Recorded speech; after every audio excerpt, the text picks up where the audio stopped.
videos I send, I mostly send just to see your reaction because I know you're the only person in the group chat, in the group that will actually watch the full videos. Please? Am I seriously the only one?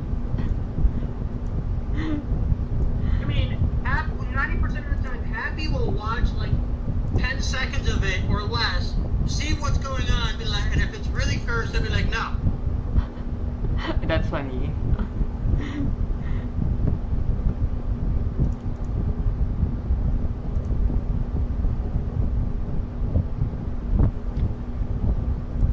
Alright, I'm gonna switch to my computer microphone real quick.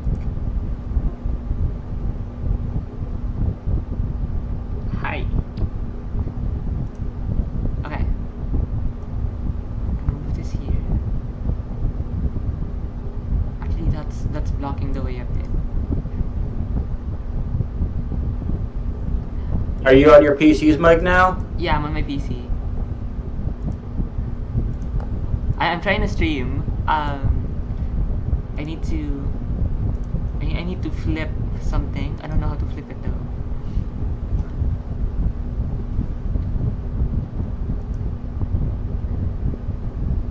I do love how, like, you're the only I send cursed videos or just videos in general just for your reaction. And then there's me and Happy who find, like, free rent and other shit just for Titan. I love that.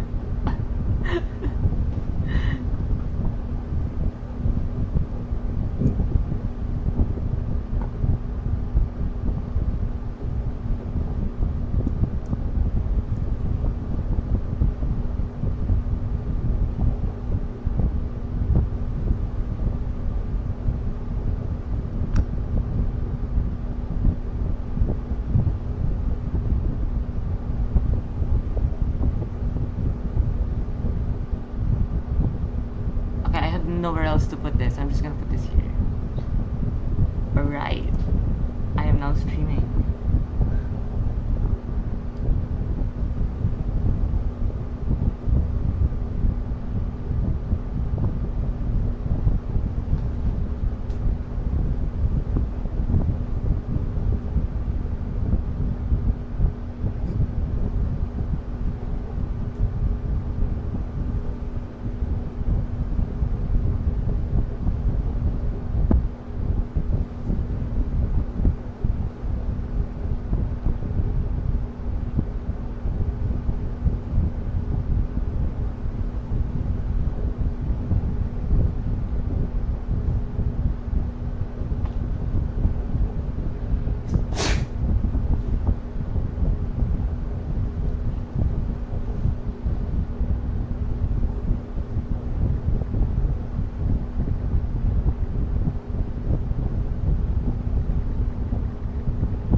Oh, they're muted. Okay.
Do you know what? That is a good question. What came first? The chicken? The cow? Or the sheep? What's older? Oh. What existed first? Sheep, cows, or chickens? No clue. I have no idea as well. It's gonna kind of strange to think about.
What is this question? What does a domesticated human look like?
mind din.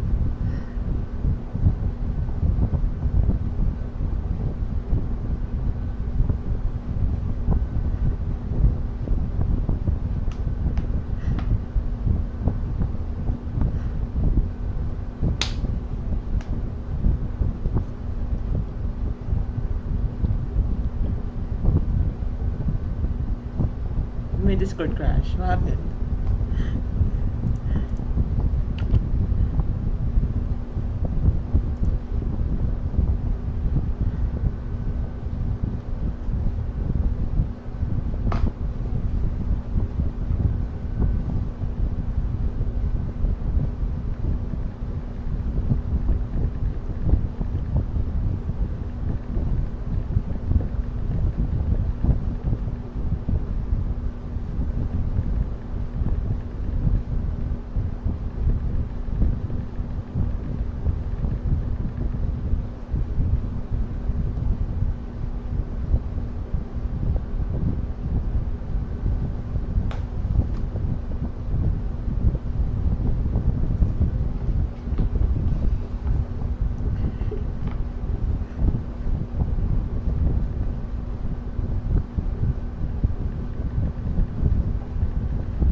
Cats can get acne? That's cursed.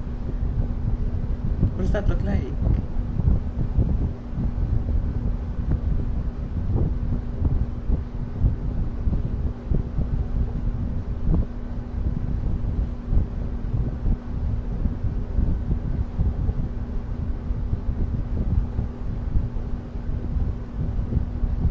Wait, Creed, I'll be back. I don't know if you're still here.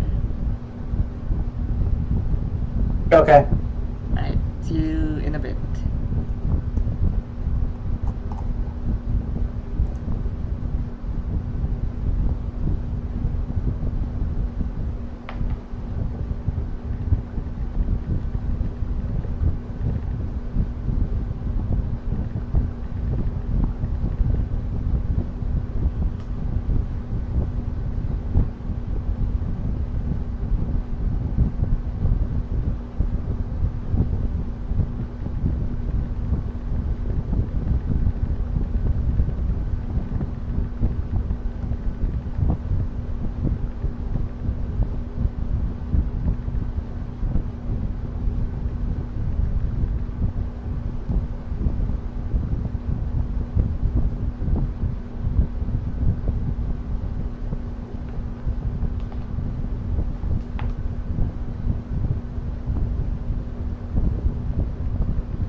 Not me calling the entire GC.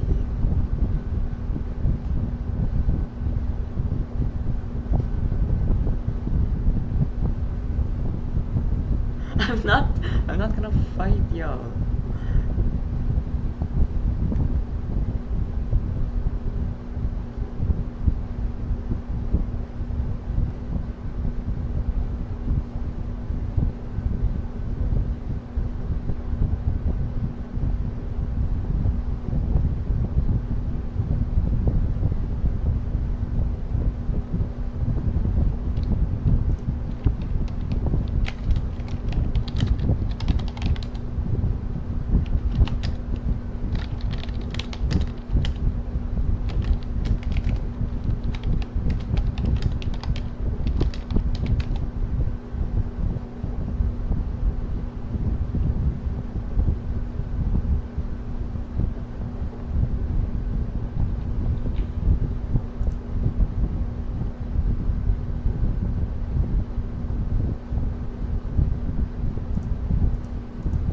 God, is that my air conditioning you can hear on the stream? I don't usually watch my own stream, but holy shit, that is loud.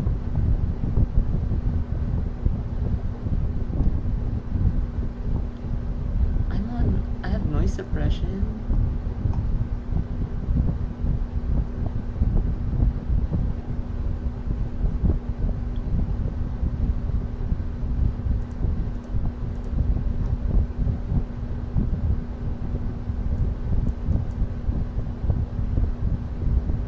Yeah, I have noise suppression. I don't know why it's...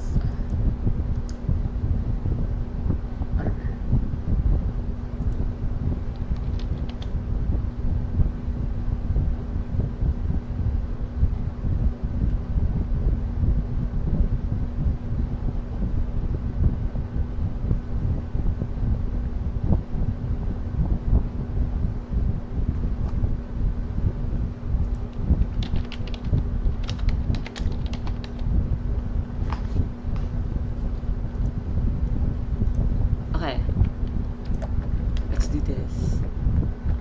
Never been to the lobby before.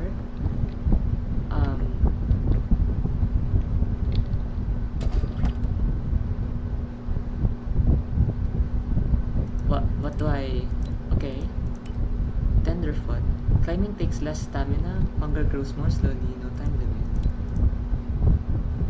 Tadpole Scout. Oh. This is like different difficulties. Okay, because this is my first time, let me do this.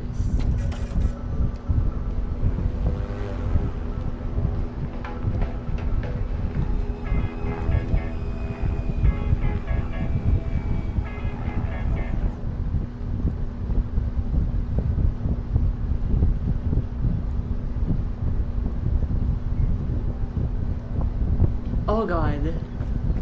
Oh, we crashed. Bing bong. I have no idea what is going on.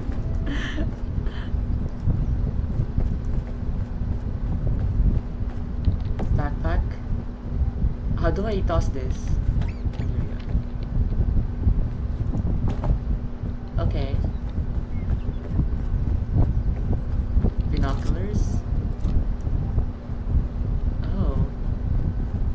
Oh, that is high. Oh, that is high. Okay. Should I carry these? Guidebook. How to not die. How do I turn the page? Middle click? Oh, there we go. That is way too many words. Okay, rule number 0. Never abandon a friend in need. Thank you, Mr. Scoutmaster Myers. Rule number 1. Keep moving. First things first, you gotta get to high ground if you want to be spotted. Nobody ever got rescued off a mysterious island by loitering around on the beach. So find your nearest peak and start making your way there. Oh, okay, I see. So the storyline is we're stranded.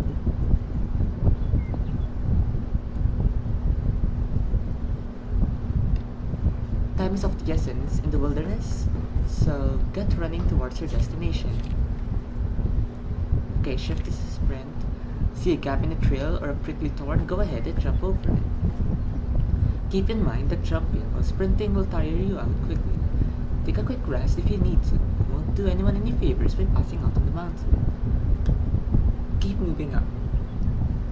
Obviously, you're not going to make it up a mountain without climbing. You can climb almost any surface, so long as you have the stamina. Hold left click, empty-handed, to grab the wall. In the air, space in the air to grab wall. Okay.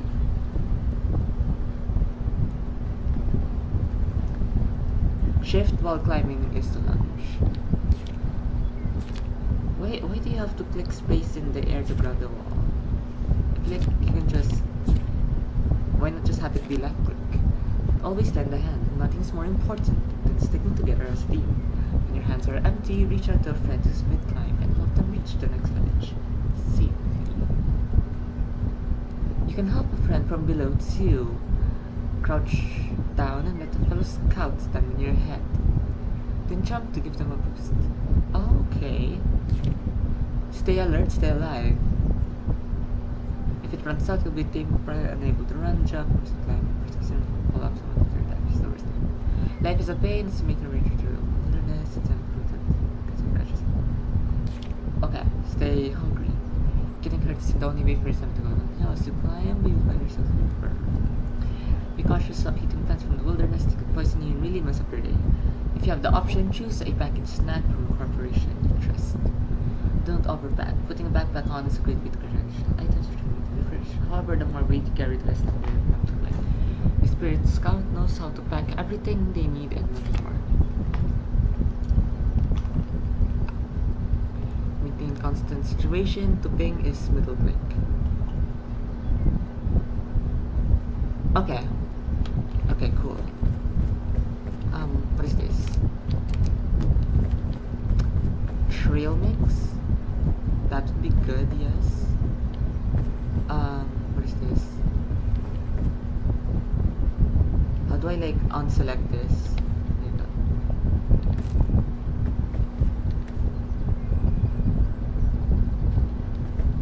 Okay.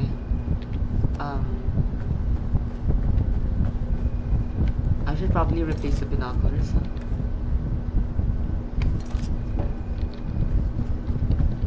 Oh, that is heavy.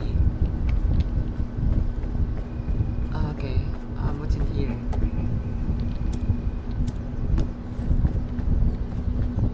Bandage. Okay, I see what's going on. Can I eat this actually? I don't know if I should eat this right now. I've just showed you like how much hunger it will fill up.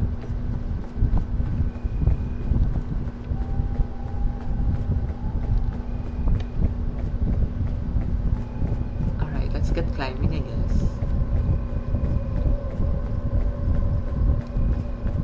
The music is kind of scary, if I'm being for real.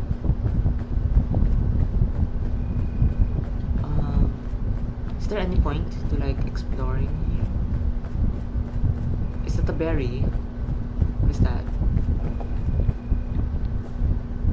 Oh, can I eat this?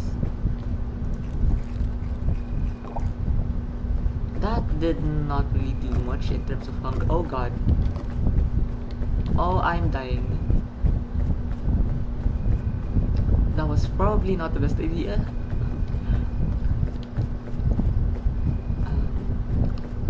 Okay.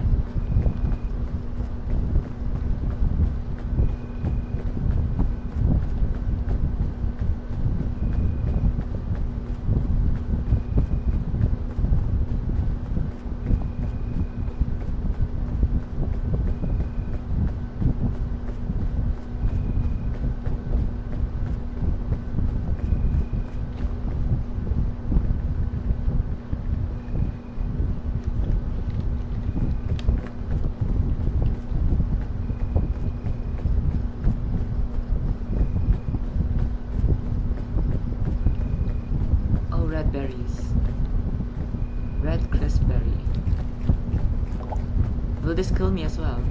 Oh, what is that? Oh, okay. I think it filled my hunger.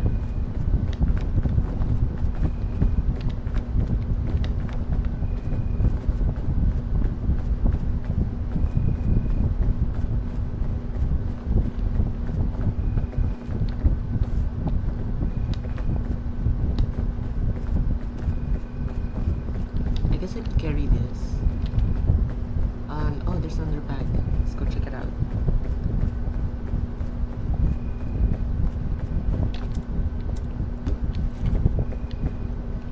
Balloon? What does a balloon do?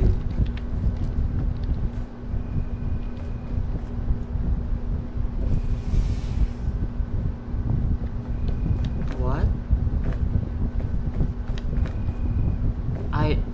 Did it reduce? I don't know what it did. I have a balloon now. Does it actually like help me get up or?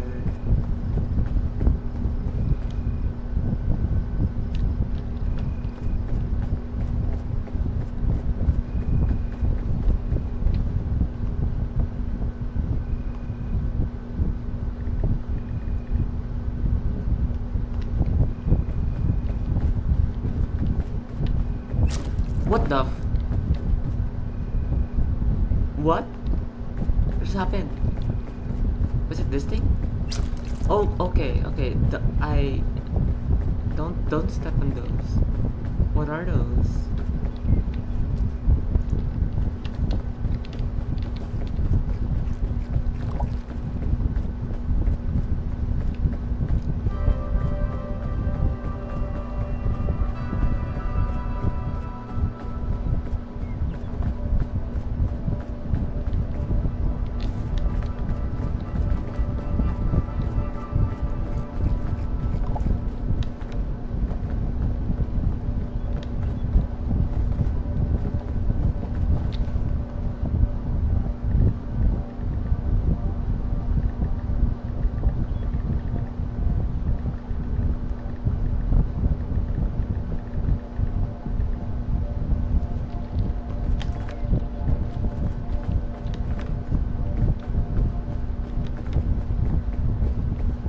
No way.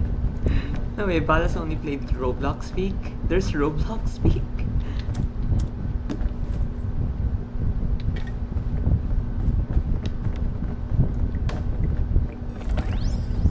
Oh, that used up the, I just meant climb. Oh, what the hell? I'm sleepy. Did the energy drink do that?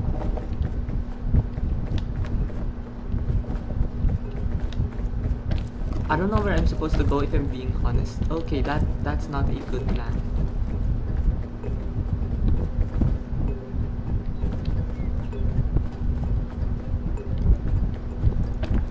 Can I climb this? I feel like climbing a tree would be much easier, or should be much easier than a rock. Come on! Grab on! No! Ow! Well, there goes the falling achievement.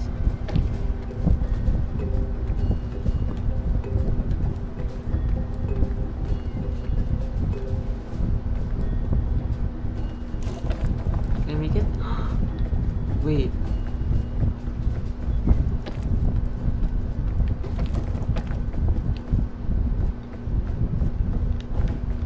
There's a teacher.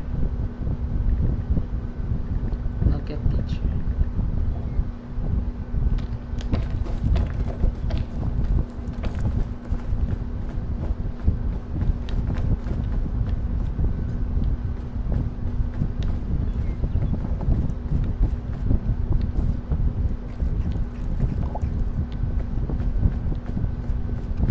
Can I eat that? Are those coconuts? Can I eat them?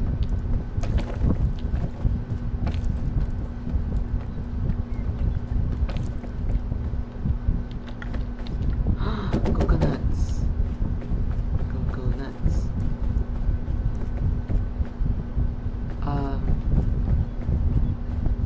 Do I have to like break these to eat them? Wait, what happens if I throw them?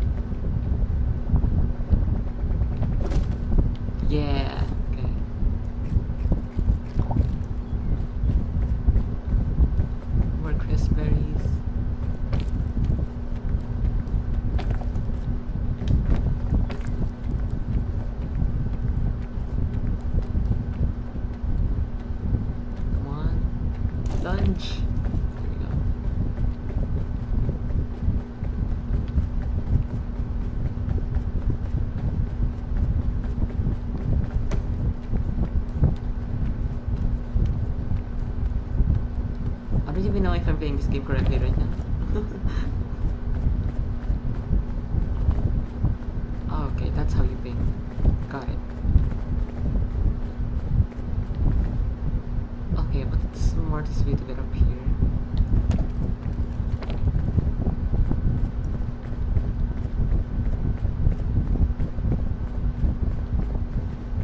This is cursed. I feel like I should be more smart about this.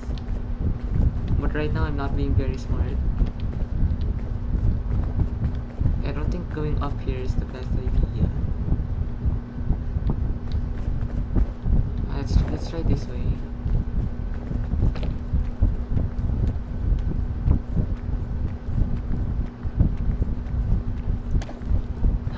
Okay. There's a plant over there. Not a good sign.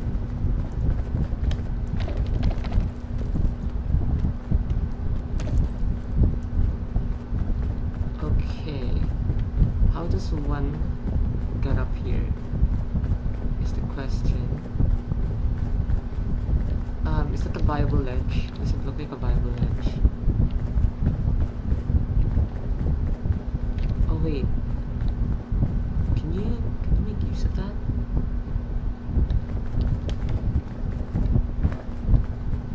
I don't think I can grab onto it. Can I walk on it?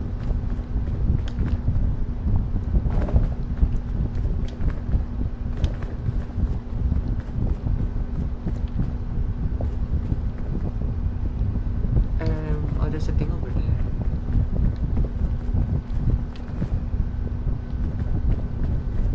Okay, well, it looks like this game has like a day and night cycle.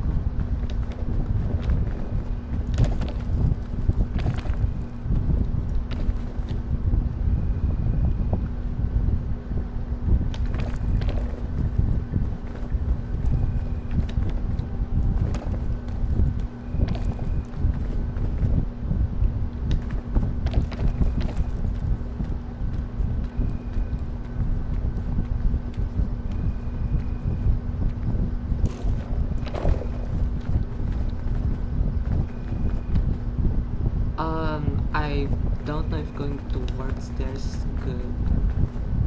Can I climb in here? Let's see if I can climb up this.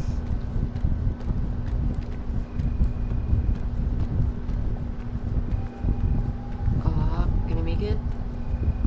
Can I make it? Yeah, I made it. Actually, over there looks much easier.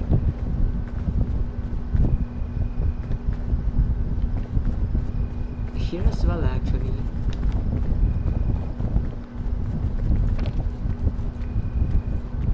No, actually, this doesn't look as good.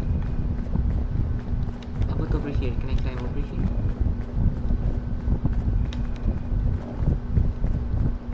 There's a big fucking plant on the way though.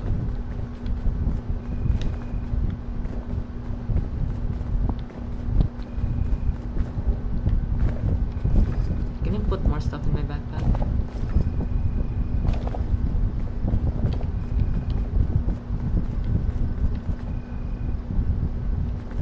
No, not there, right?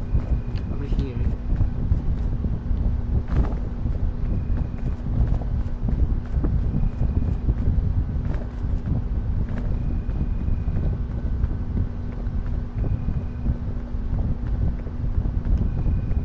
There's also berries in here.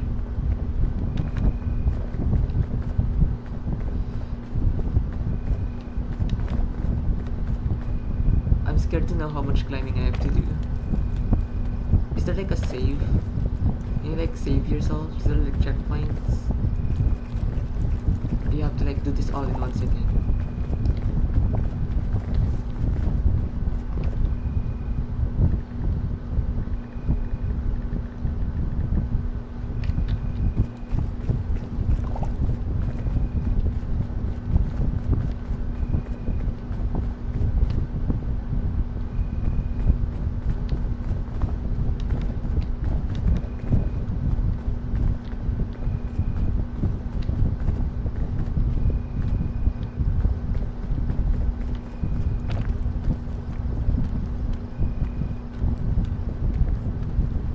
Did I climb into a bad place? Oh, oh, oh my god. I wasn't really thinking about climbing. Oh, okay. Okay, so far it hasn't been too bad to climb. What is that? That looks radioactive. Oh, it went into the fucking abyss. Okay. Oh yeah, that is definitely poisonous. Green is usually poisonous or radioactive. Green things are kind of bad in terms of games, except maybe plants. Plants are good.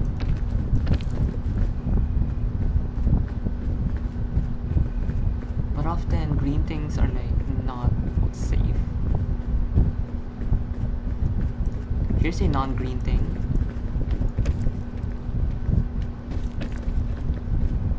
It's probably still deadly.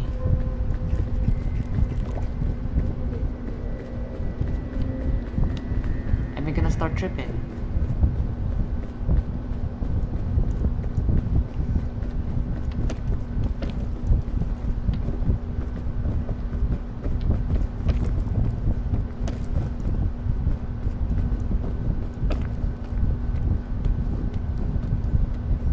Come on.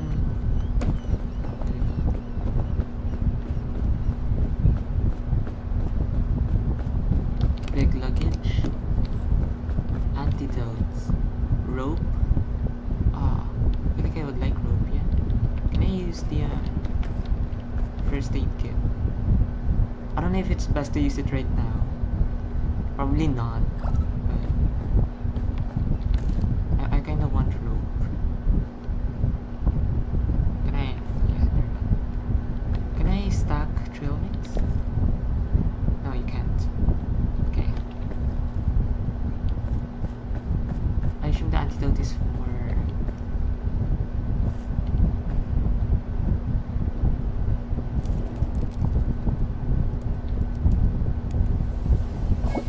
Okay, I have a cooked marshmallow now. I'll try and eat the trail mix.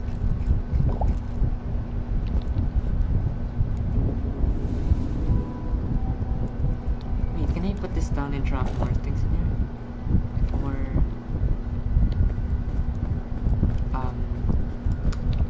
drop it. And then can I put this trail mix in there? You can. Okay. Well, that makes things a little bit better. What is this?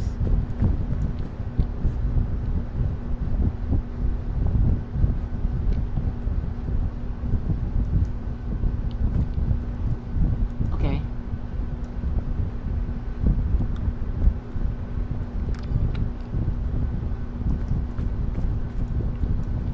I don't know what to do about that. Oh, the mountain gets bigger. I thought we reached the top. I was very wrong.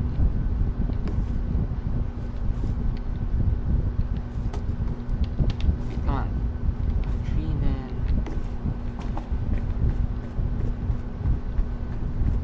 Can you carry backpacks inside of backpacks? I feel like that would be a really gamey thing to do.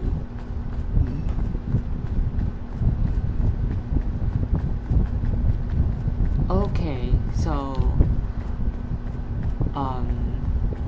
I guess there's different biomes is the point.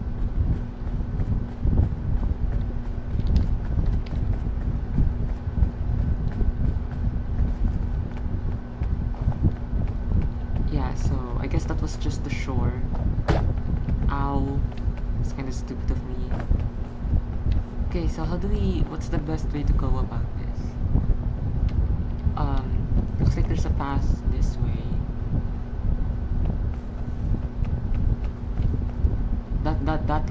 That looks scary over there.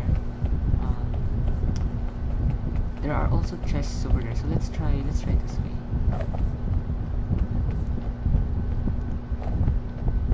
Also see some. Are those yellow or are they green as well?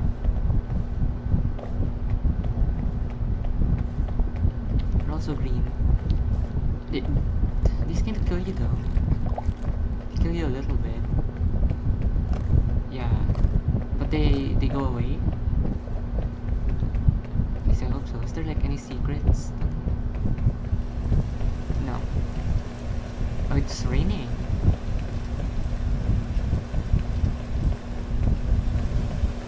What the heck? Okay.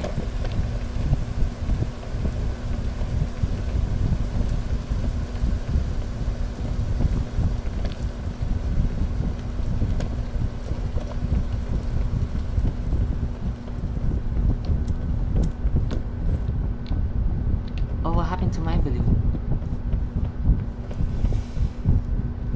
I still have no idea what that does. Maybe I'm wasting it. I probably am wasting it, huh? Let me drop this. I don't know if you can combine them. The rope spools.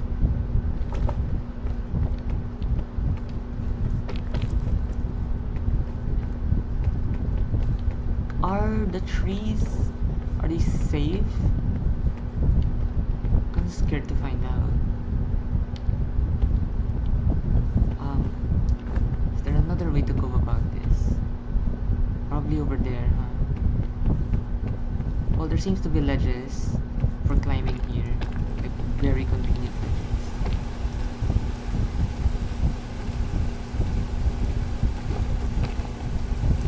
Ow. Ow. Okay, those hurt. Noted.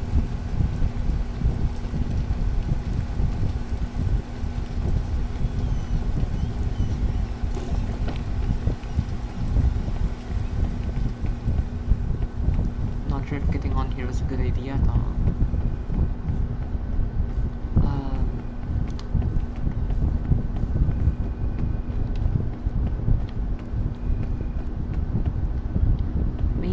Maybe this ledge isn't the best idea.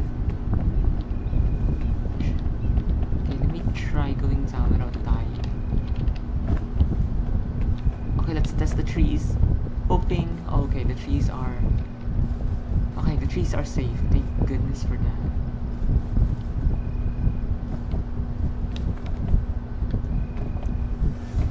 I'm actually gonna go down here just for the fun.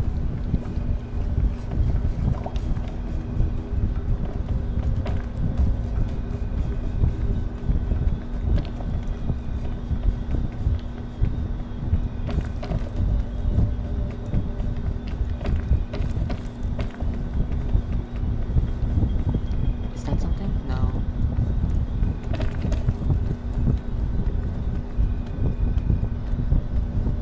Come on, come on. Make it.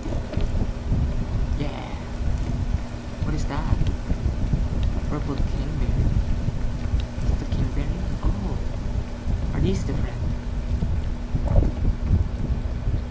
Give me energy. Doesn't seem to be deadly. Rope cannon. Oh. Oh. Okay. Hold on. Let me drop my backpack. No. Stop rolling. Let me put my trail mix in there. And let's scare me. Get you on my second slot. And it's sports drink. Okay. Where to now? Up here? Don't know about that. Let's try this way. Let's try to get like as centered as possible. I feel like the people, the developers, they probably designed this mountain expecting most people to go like in the most center pathway.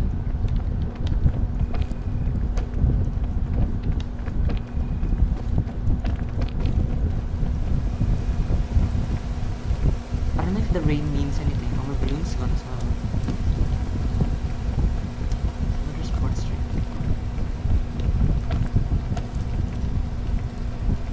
Oh, these plants are dead.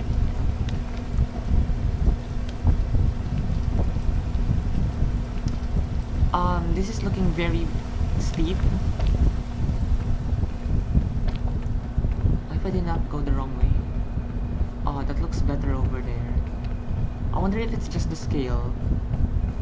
Like, from far away it looks good, but then... Oh! What the... Okay. Sorry about that. Sorry for disturbing. Yeah, there's no way I can make it over there. It's way too far. So how do we get past this?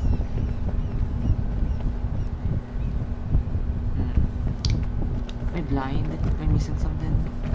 Okay. I need to like heal up because I'm dying very fast. What if we go inside? No, not here.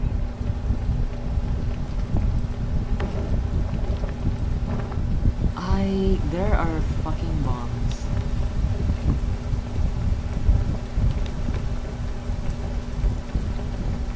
There's more bombs that way.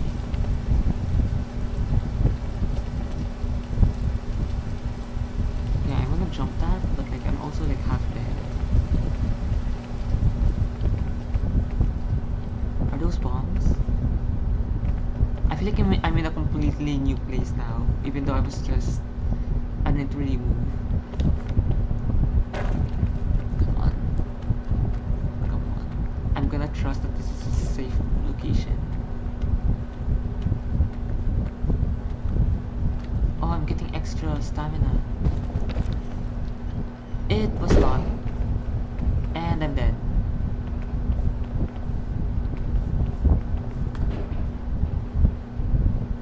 Yep.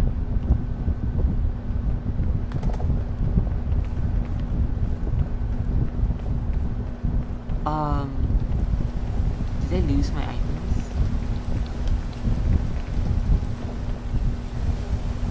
I have my marshmallow. Still have my backpack stuff.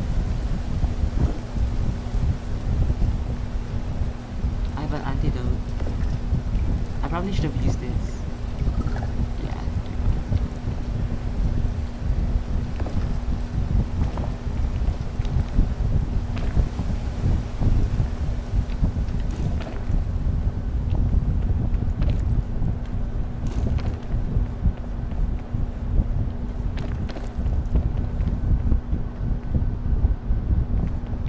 Yeah, you see, I don't know where to go from here.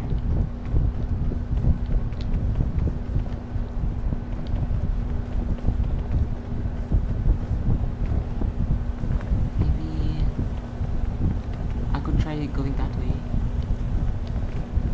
No, that's way too high, is it not? Yeah, that's way too high.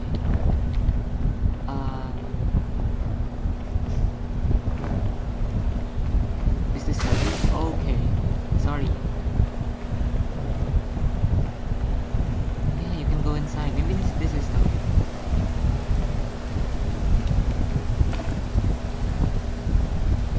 Oh, barely have any energy for that.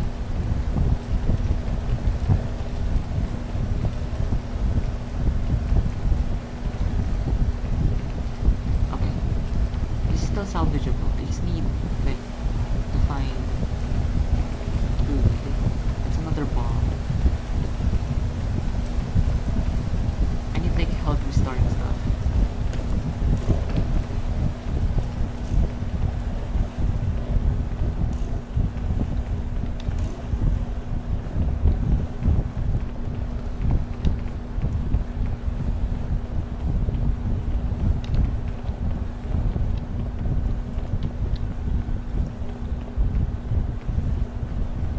Okay, I've made it quite a bit. Can I use this?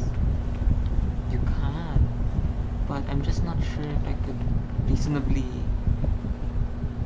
make it after.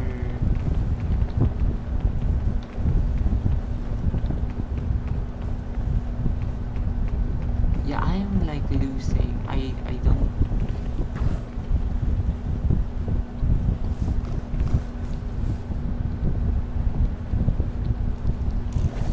Oh crap. Oh crap. Oh god. No. No, no, no, no.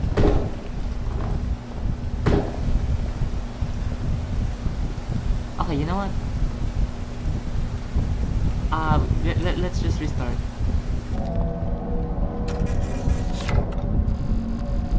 The body was never found. Oh, I'm like not even halfway there.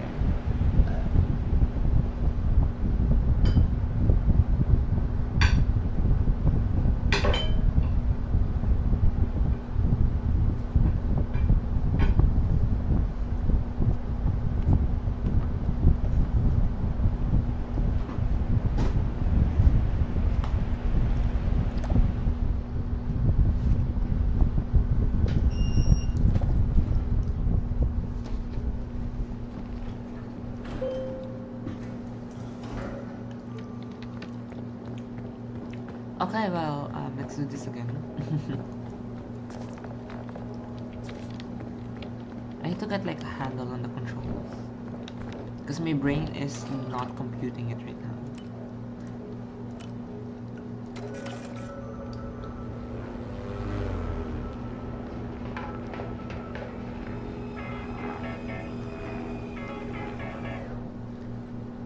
Okay, I'll actually mute so I can kind of focus a bit more.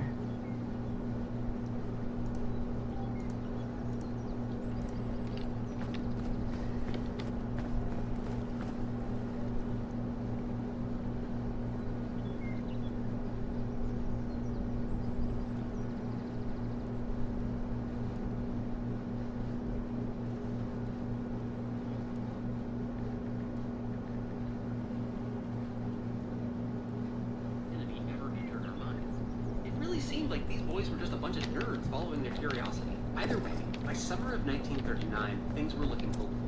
The lab was making penicillin and learning more and more about how it works. But there was a problem. They were nearly out of money. Florey was able to get a little bit of cash from the UK's Medical Research Council, but he knew he needed more. So he applied for a grant from the Rockefeller Foundation, which he got by March 1940. And they had some stuff they needed to do with this cash. Their first order of business: make a more potent mold and more of it, extract more pure penicillin from the mold, and safety test it in animals. Heatley was making progress on the first part. He figured out how to grow 100 times the penicillin from the molds in his little mad scientist mold farms. He also made progress on purification and was able to increase concentration substantially. It wasn't good enough for manufacture yet, but it was at least good enough for Chain to do some experiments. And while he still didn't know exactly what the drug was, Chain was pretty sure that penicillin at least wasn't an enzyme or a protein. As a bonus, they also learned that penicillin was excreted in the urine and stayed nearly as potent. This was good news considering how rare this stuff was. Now it was time for more robust safety testing. They get a bunch of test mice and infect them with either Streptococcus pyogenes, Staphylococcus aureus, or an anaerobic microbe called Clostridium 17.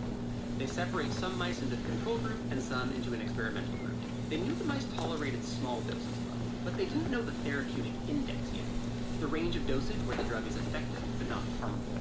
They also needed to figure out the best timing between injections. Their goal was to, quote, keep up an inhibitory concentration of the substance in the tissues of the body throughout the period of the treatment by repeated subcutaneous injections. A fancy way of saying, we'll figure it out when we get there. In the end, all 25 of the strep mice died if untreated, while only 1 out of 25 died in the group given penicillin. All 24 of the staph mice died if untreated. Only 3 out of 24 died in the penicillin group. Finally, all 25 of the Clostridium control mice died, while only 1 died in the penicillin group. They published their results in The Lancet in August 1940 as penicillin as a chemotherapeutic agent, and made it clear that they had something new and useful on their hands. Quote, the results are clear-cut and show that penicillin is active in vivo against at least 3 of the organisms inhibited in vitro. This stuff doesn't just make rings in a petri dish, it's going to be useful in real bodies. To me, this is the moment when our group of nerds turn into a lab of superheroes saving the world. Around then, they also brought on 2 microbiologists from Oxford, Arthur Duncan Gardner and Jenna Orr Ewing. They'd work on figuring out how penicillin actually worked on the cellular level. But if the Dunn lab was ever going to do trials on a human, they would need a lot more penicillin. And at this point, Heatley is doing everything he can. He even repurposed bedpans from the hospital to grow mold. So that summer, Florey starts talking to a few UK pharma reps to see if they'd help ramp up penicillin production. But for whatever reason, they didn't strike a deal, and Florey had to keep penicillin production in-house. It took them months of production and all the lab's resources, but by Christmas Day 1940, they had finally made enough penicillin to treat a systemic human infection. They gave some to a junior doctor named Charles Fletcher, who worked at the infirmary at Oxford, and on January 17, 1941, a woman with terminal cancer agreed to try it out. They weren't trying to cure her cancer, just seeing if she'd tolerate the antibiotic. Their first shot was an injection of 100 milligrams of penicillin, and it didn't go well at first. While the lab had figured out methods for increasing the concentration of penicillin in the mold, they had also increased the amount of contaminants. This first injection was less than 5% pure penicillin, and the volunteer developed a fever and what they called rigor. Fortunately, she tolerated the second injection much better. Their first test for effectiveness came about a month later. A few months prior, a 48-year-old policeman named Albert Alexander cut himself while doing yard work, and over the next few months had developed a life-threatening infection with both staph and strep bacteria. He was admitted to the infirmary where he was treated with sulfa drugs, but the infection kept spreading. So on February 12, 1941, he received an injection of 200 milligrams of 5% penicillin and continued to get injections over the next 5 days.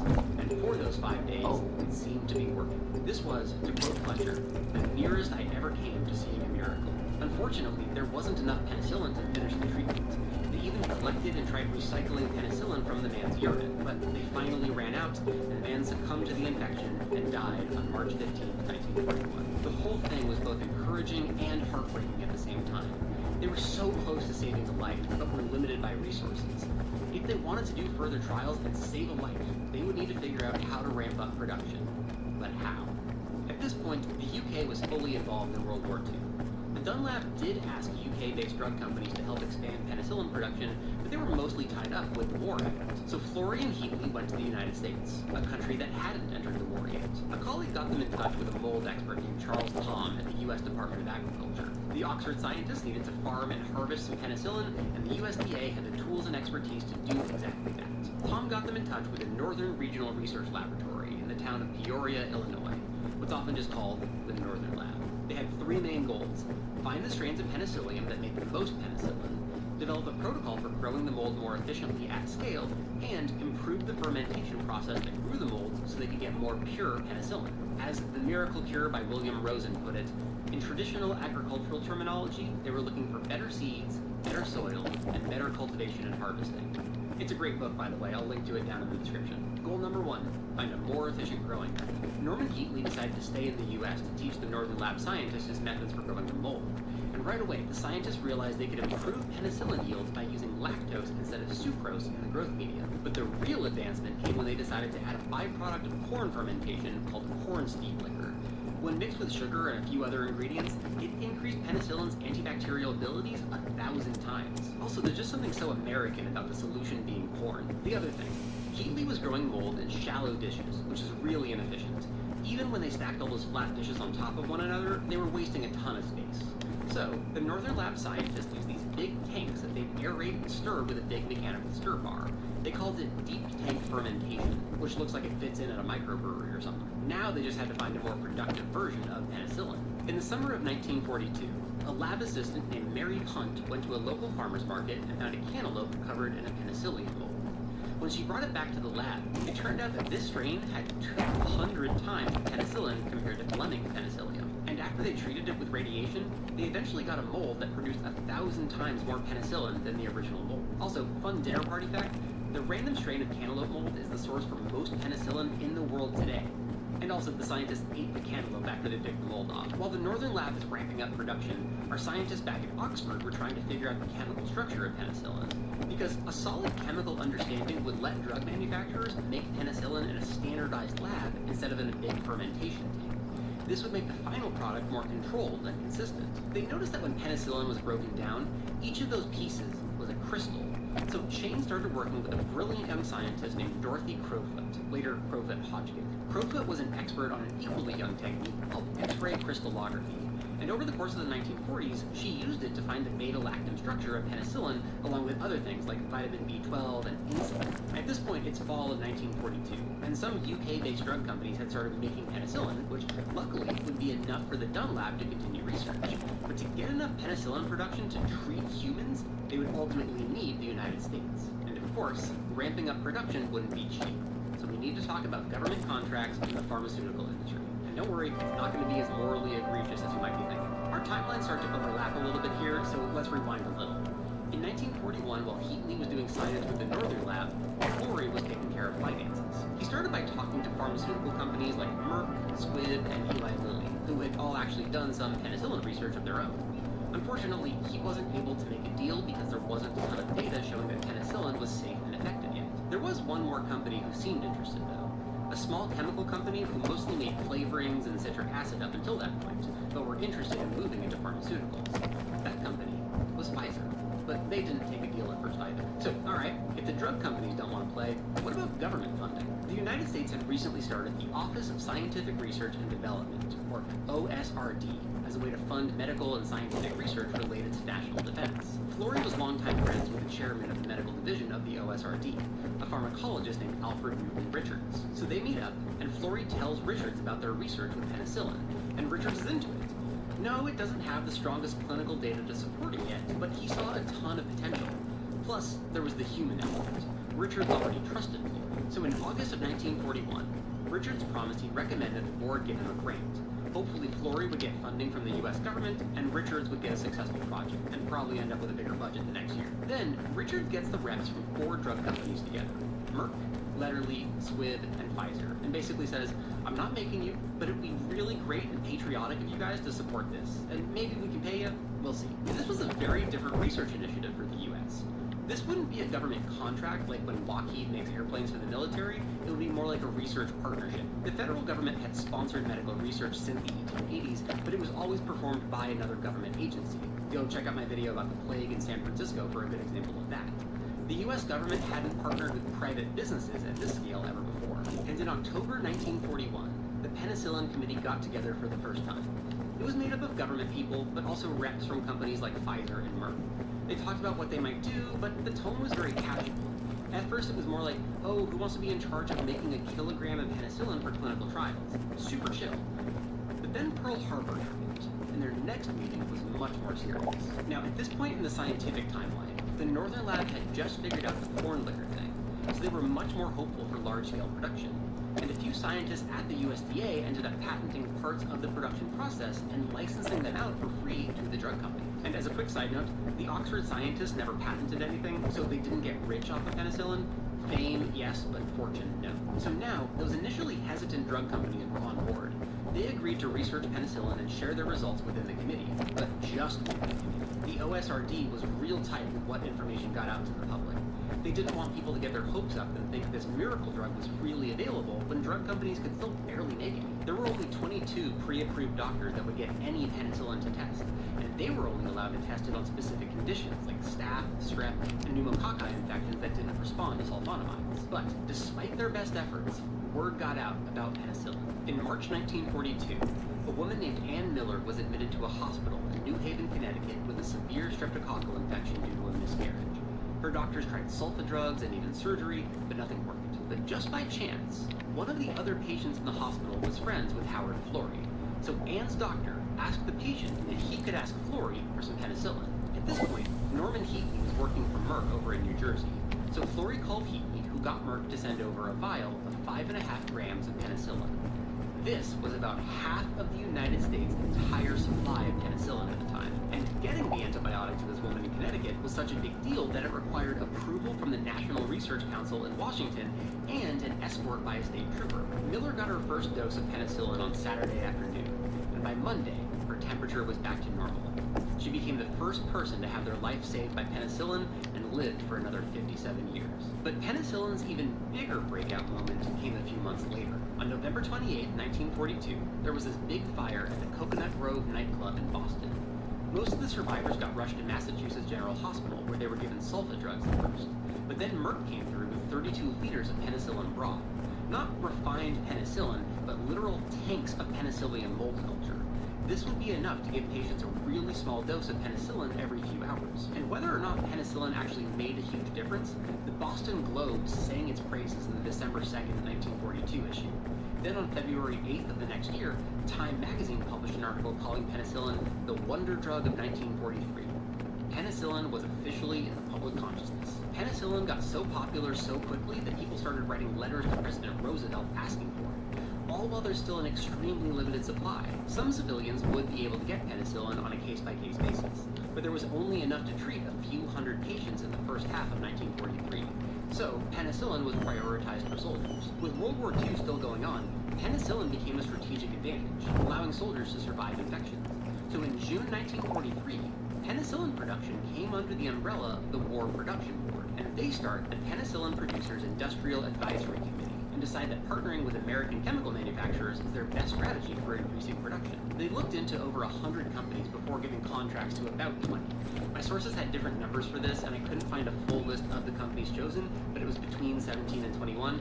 On the list for sure, though, were Merck, Pfizer, Squibb, Eli Lilly, and Abbott Labs. The WRB agreed to pay each firm $200 per million units made and prioritize raw materials for those companies involved.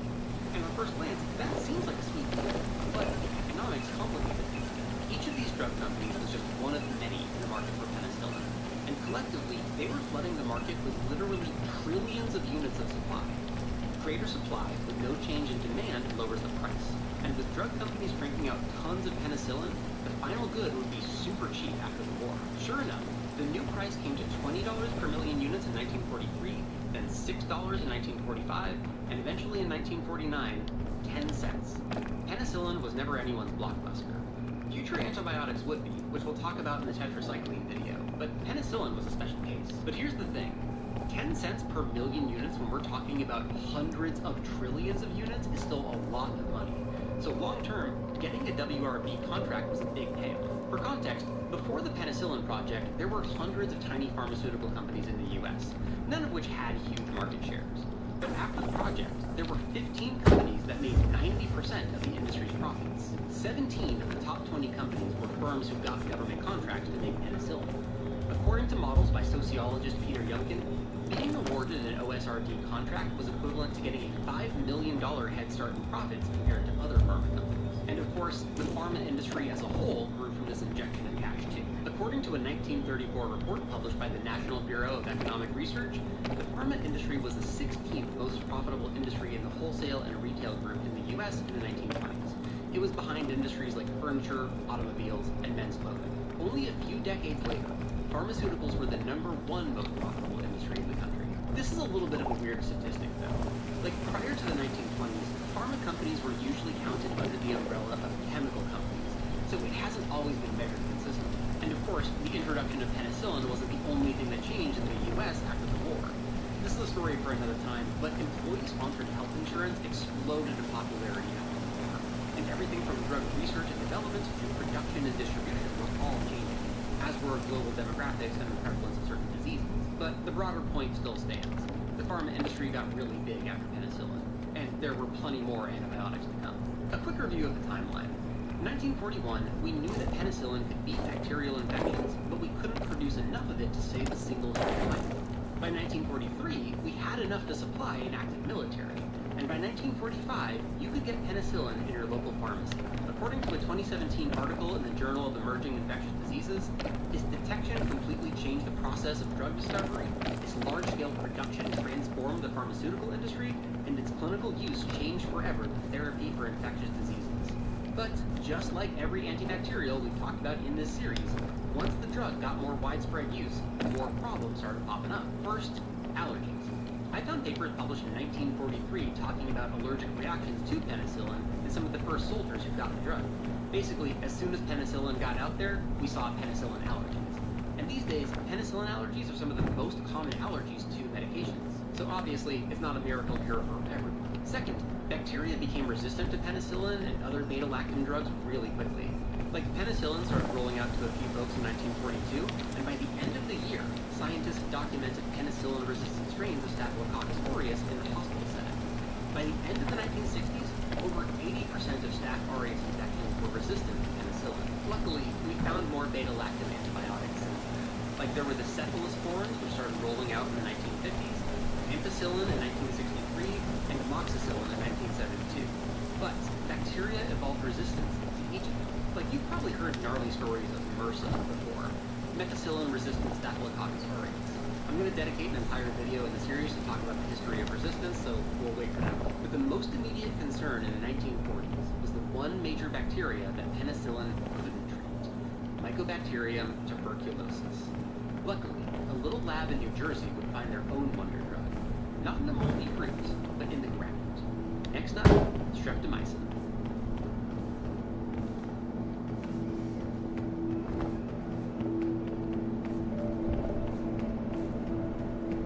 What would you consider the first antibiotic? When I asked you this question on the community tab, most of you said penicillin.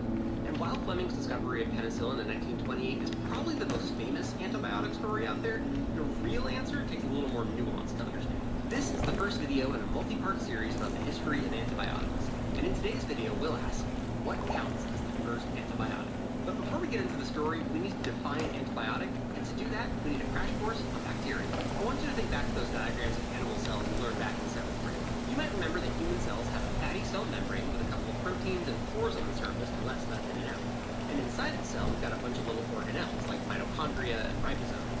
Bacteria have a lot of similar organelles and cell membranes kind of like ours, but there are some important differences. Number one, we are in domain eukaryote, meaning the DNA in our cells is wrapped up in a structure called a nucleus. Bacteria are their own separate domain, and they're prokaryotes, meaning their genetic material isn't surrounded by a nucleus.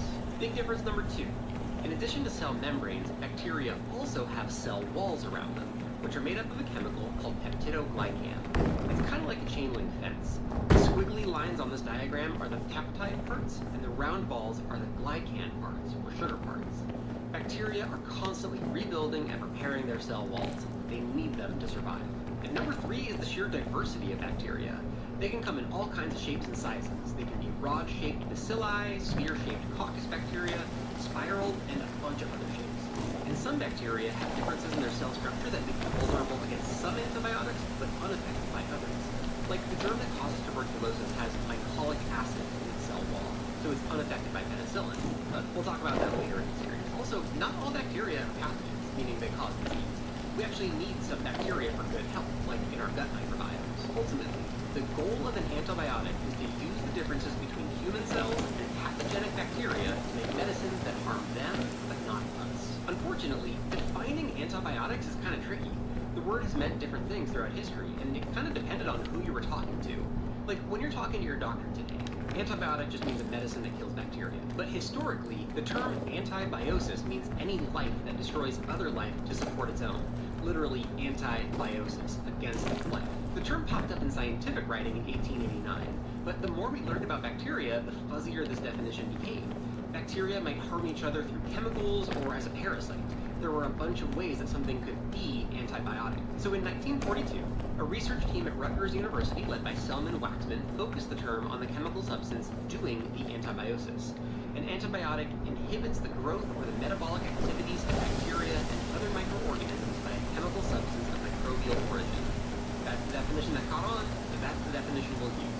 It's a chemical that destroys bacteria and is made by other microbes. Now, the old school healers we're going to talk about in this next section didn't know about microbes, but there is evidence that some of them successfully treated infections using antimicrobial substances.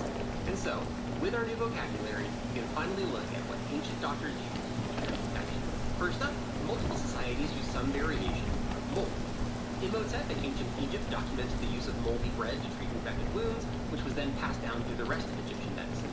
And healers in Central Asia used a moldy paste made from chewed barley and apple that they applied to wounds. Now, there are plenty of molds that create antibiotic chemicals, like we'll see in the penicillin episode, and molds are made of microbes, so mold meets our definition as a source of antibiotics.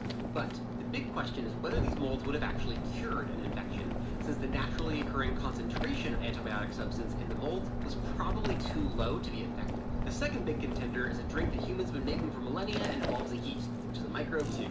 Talking about beer. And while alcohol will kill bacteria, that's not what I'm getting at here. The best evidence comes from research published in the American Journal of Physical Anthropology in 2010. Scientists analyzed skeletons dating back from about 350 to 550 CE from the Nuba people of modern-day Sudan. They found evidence of some compounds in their bones that seemed a lot like the antibiotic tetracycline, hinting that they consistently ate something in their diets with the antibiotic in it. Tetracyclines are made by a genus of bacteria in soil called Streptomyces, which the Nuba people used in the production of their beer. But to clarify, this wouldn't be like the beer that you get today. It was more like a sludgy, thick paste that you ate instead of drank. That 2010 study found so much tetracycline in their bones that the author concluded these people intentionally kept Streptomyces as part of the beer-making process, whether they knew it treated infections or not. Either way, it was an antibiotic chemical made by a microbe. It counts. Honey was another big wound remedy around the world. Again, with good reason. It's acidic, can dehydrate bacteria, and has a couple of compounds that show antibacterial properties in vitro, meaning in petri dish. Manuka honey in particular has gotten attention because it has a type of chemical called methyl glyoxal, and this chemical has been shown to kill bacteria on actual human wounds, not just in a petri dish. Over in China, practitioners of traditional Chinese medicine use different herbs and plants against infections, some of which do have measurable antibacterial properties. Like, they used a plant called Artemisia annua, or sweet wormwood, against a bunch of diseases, including fevers. And in the 1960s and 70s, Chinese scientists found that preparations of the plant could actually kill malaria in mice, but not reliably. But after a little more work to find the active ingredient, chemists isolated and named artemisinin in 1973. Now it's a WHO recommended treatment for malaria. Unfortunately, it's tough to say whether preparations of the whole plant would have actually treated malaria 2,000 years ago, especially since we're still not totally sure how artemisinin works at the cellular level. But it led to a modern anti-malarial, so half credit. Over in Europe, scholars were putting together their own antibiotic remedies. Bald's Leech Book from the 10th century described a salve of wine, different types of garlic, onions, and ox bile meant to treat lumpy eye infections. These lumps were probably styes, which are infections of an eyelash follicle, usually with Staphylococcus aureus. And there's a decent chance that the salve actually worked. A 2015 study replicated the recipe and found that it killed MRSA in a petri dish. And a 2018 study concluded it was probably because of a chemical called allicin in garlic. But the disease that really got healers to think about infection was syphilis. I mentioned this in the miasma video, but since syphilis is spread through sexual contact, it got doctors to consider whether invisible miasmatic vapors actually spread disease or not. So at some point in the 1500s, doctors started to try out heavy metals like mercury for syphilis, usually in the form of a mercury salt applied to the syphilis wound, or by breathing in vaporized mercury. Did it work? Well, they thought it did. In high doses, mercury is a diuretic. And since syphilis is sexually transmitted, these doctors thought that more frequent urination might clear out the contagion from the victim's penis. Also, pretty exclusively penises. Doctors weren't exactly looking for treatments for women yet. But the side effects were rough. Mercury caused everything from kidney failure to neuropathies to death from toxicity. And it stayed popular for years. Around the time this is happening in 1640, a man named John Parkinson wrote a book called Theatrum Botanicum, a 1,700-page history of plants around the world. Some of them I've talked about before, like the anti-swelling effects of foxglove or the heart rate effects of belladonna. But Parkinson also references how molds can be used to treat syphilis. He says, "Those bakers that will use the decoction of hops to mold up their bread, that make thereby their bread to rise better and be baked the sooner. Pusius reciteth the manner of a medicine used in Spain by women leeches to cure the failing of the hair, caused by the French disease of this sort." Basically, female healers in Spain used mold to treat French disease, which is what they called syphilis. Well, the French didn't call it that. Now, even when we get into the 19th century and start to understand how germs cause disease, we still don't get antibiotics right away. In the 1840s, Ignaz Semmelweis from Hungary showed how washing your hands with soap before delivering babies reduced infections of the mother. But soap doesn't kill bacteria, it just removes them mechanically, so soap isn't an antibiotic. Then in the 1860s, Joseph Lister started using carbolic acid before surgery to clean wounds. But carbolic acid killed everything. It's not just antibacterial, it's antiseptic. We'd still need to find something that selectively killed germs without damaging human cells. Alright, so that's a lot of things that don't quite count as antibiotics. We know that humans from history could treat infections, but depending on your level of pedantry, we had maybe like 2 antibiotics, like mold and beer. Where are we going here? In the year 1860, a French chemist was looking at a sample of pus from an infection and noticed that everything from the pus to the nearby tissue was tinted blue. He figured that the bacteria excreted some kind of pigment and did a few experiments with it before concluding that the bacteria could actually use the pigment to change colors like a chameleon. These days we call that bacteria Pseudomonas aeruginosa, but back then it was known as Bacillus pyocyaneus, and the pigment is pyocyanin. Pio for pus, Cyaneus for blue. And some 19th century scientists concluded that the blue color meant the bacillus was overpowering the other germs in the infection, that the blue color was evidence of antibiosis. In 1899, a pair of German scientists named Rudolf Emmerich and Oskar Loew wondered if they could use the bacteria to fight off other bacteria. So they isolated the Pseudomonas aeruginosa from an infected wound and mixed it up with a bunch of other pathogens and found that it lived while the others didn't. In their paper, they credit the antibiotic effect to a bacteriolytic enzyme, meaning a protein excreted by one bacteria that can lyse or break open another bacteria. So they killed the bacteria with chloroform, filtered it, and created their own medication that they called piocyanase. The suffix "ase" just means that it's an enzyme. It wasn't what they thought it was. In their paper, they go on to describe two big experiments. The first was their rabbit model. They took 6 rabbits and injected them with enough anthrax bacilli to kill them easily. Then they gave 3 of them piocyanase and left the other 3 as controls. The controls didn't make it past a few days, while the treated ones lived. Next, the in vitro experiments. They were able to use piocyanase to kill the bacteria that caused diphtheria, the staph, and the plague, although they were less successful against typhoid and cholera, but overall, big success. Doctors started using piocyanase in local hospitals soon afterwards, and before long, other companies had come out with piocyanase mouthwashes and eye drops. Even better, the original pigment, piocyanin, was eventually found to be antibiotic too, which means that according to our definition of an antibiotic from earlier, that piocyanase became the first antibiotic in 1899. Waxman, the scientist who coined the term antibiotic in the 40s, even called it out by name. It's a substance that kills bacteria that's made by another microbe.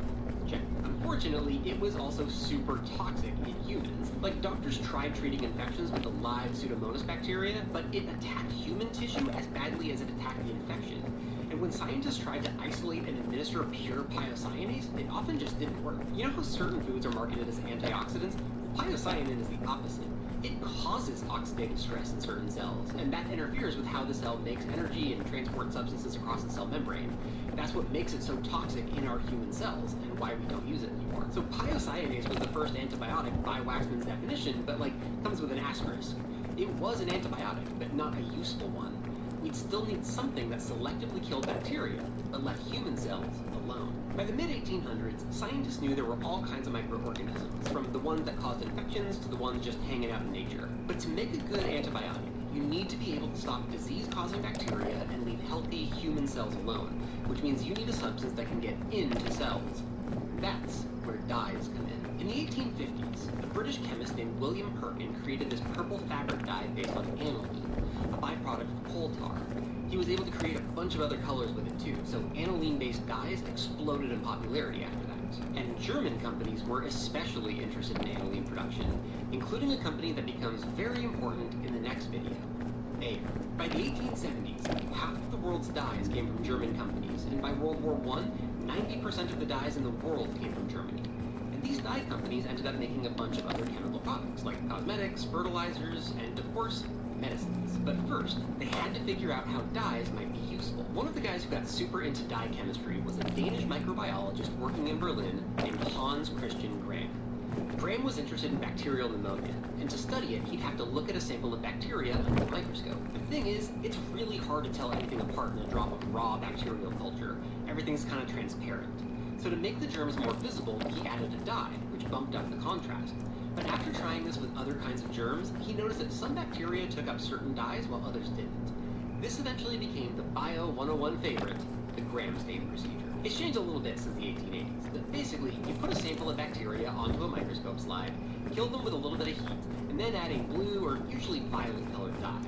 Then you add an iodine solution to fix the dye, which gets into the cells and binds to the original dye so that it can't wash away that easily. At this point, all of the bacteria have been dyed violet, regardless of what type of bacteria it is. But then you wash the sample with alcohol, and some bacteria will lose their dye and some will keep it.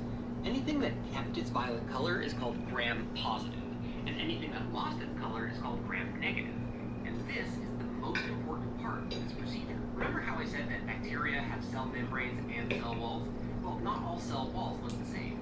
Gram-positive bacteria have a single layer of inner cell membrane and a thick peptidoglycan cell wall around it. Gram-negative bacteria have an inner membrane, a thinner cell wall, and an outer membrane around that. When you first add the purple dye, all the bacteria get stained equally. But then when you wash them with alcohol, the outer cell membrane on the gram-negative bacteria dissolves and takes up primary violet stain along with it. At the same time, the alcohol tightens up the gram-positive bacteria's cell wall, which keeps the dye from leaking out. Now you got some violet bacteria dissolves and takes the primary violet stain along with it.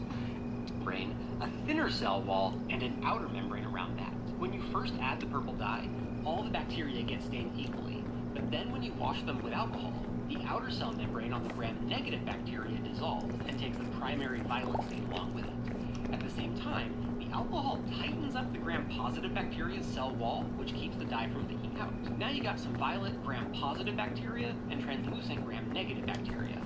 At this point, scientists will add a fuchsia-colored counterstain to get those gram-negative bacteria to pop out a little more. Like here you can see the violet gram-positive Staphylococcus aureus and pink gram-negative E. coli bacteria. That's the point of staining. You can more easily tell the difference between bacteria that seem really similar to the naked eye. But at the time, Graham didn't know why some bacteria took the dye and others didn't. And we wouldn't really know until electron microscopy came out in the 20th century. But clearly, there was some kind of physical difference between these types of bacteria that we might be able to use in medicine. And I'm going into so much depth with this because we're going to be talking a lot about gram-positive versus gram-negative bacteria throughout the rest of the series. But also because this same dye industry gave us new antibacterials that actually worked. This is Paul Ehrlich, a German doctor who hit the scene when the dye industry was exploding in popularity. And he noticed the same thing that Graham noticed, but for anatomy. When you actually cut open a cadaver, especially one that's a couple weeks old, everything is some variation of beige. It's nothing like the color-coded anatomy charts in the doctor's office. So Ehrlich thought that if he could combine his knowledge of dyes with his knowledge of anatomy, he might be able to make some structures visually pop out better for dissection. And he had a couple big successes. Like he found out that nerves could be stained with a dye called methylene blue, and used that technique to eventually find the blood-brain barrier. He also found different staining techniques for red blood cells, white blood cells, and a better way of staining Mycobacterium tuberculosis, the germ that causes TB. And there was one big takeaway from his early work. Dyes could be selective. They might stain some structures of bacteria, but not others. Fast forward to 1891, and Ehrlich gets a job with none other than Robert Koch, who at this point was the leading infectious disease researcher in the world. And while his colleagues were working on vaccines and antitoxins, Ehrlich wondered if he could apply his background with dyes to pathogens. Like, if some dyes could get to pathogens but not human cells, then maybe some kind of chemical could selectively kill bacteria and leave human cells alone. He called this kind of treatment a magic bullet, and he got to work right away. That year, if some dyes could get to pathogens but not human cells, then maybe some kind of chemical could selectively kill bacteria and leave human cells alone. He called this kind of treatment a magic bullet, and he got to work right away. That year, he experimented with methylene blue as a malaria treatment, and was able to treat 2 people with it, but it never really took off since a drug called quinine was so much more effective. Unfortunately, at this point, Ehrlich contracted tuberculosis and had to take a few years off work to recover. But when he got back, he started a systematic research project to see which dye might be his magic bullet. In 1902, Ehrlich and his postdoc, Hiyashi Shiga, started a series of experiments which involved infecting mice with a type of protozoa called trypanosomes and seeing if any of their dyes could treat them. But since this kind of science was brand new, they had to start from scratch and test each dye, one by one. And in 1904, they felt like they'd found a winner. It was called Trypan Red. But then they noticed that the trypanosome developed resistance to the dye and it killed its host anyway, so that one wouldn't work. Luckily, a few months later in 1905, infectious disease doctors published research where they used a form of arsenic called atoxyl to treat another trypanosome disease called sleeping sickness.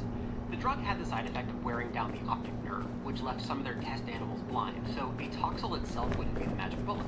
But it got Ehrlich's lab to think about using arsenic. Now, they thought atoxyl was an arsenic-based analyte, a derivative of aniline, the inspiration for the dye revolution we've been talking about.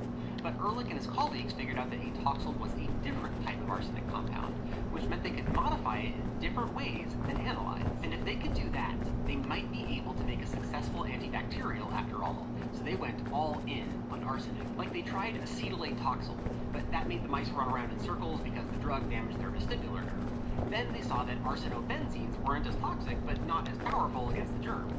Eventually, they found a compound called arsenophenylglycine, which was effective against the microbe and wasn't too toxic, at least in mice. But they noticed something else. This compound was also effective against spirochetes, or corkscrew-shaped bacteria, and coincidentally, researchers had just found that it was a spirochete that caused one of history's most worrying diseases, and one we talked about already today, syphilis. Because even though it was the 20th century, doctors were still using mercury to treat syphilis. So the syphilis researchers got in touch with Ehrlich and said, hey, we heard about your arsenic research and we think these microbes are really similar, so maybe some of your compounds will work on syphilis too. And in 1909, a Japanese scientist named Sakachiro Hata came out to Germany to work with Ehrlich. Hata had found a way to infect rabbits with the rabbit version of syphilis, which gave the team an animal model to study the disease with. So Ehrlich had him go through the old arsenic compounds and see whether they worked in his rabbit model. And by later that year, Hata found that compound 606, or arsphenamide, worked well in his rabbit syphilis models. It attacked the spirochete and left host tissue alone. But since so many of their previous arsenic compounds showed such bad side effects, they were super cautious with compound 606. They did a bunch more animal trials to make sure it was both safe and effective before beginning human trials at local hospitals and clinics. Those clinical trials seemed promising, so in April 1910, Ehrlich and Hata presented their story and early clinical results to a conference of doctors in Germany. That led to even more clinical trials and a huge interest in this new drug, which meant they'd need some help with production. Luckily, Ehrlich had built some contacts in the pharmaceutical division of a German dye company called Hoechst.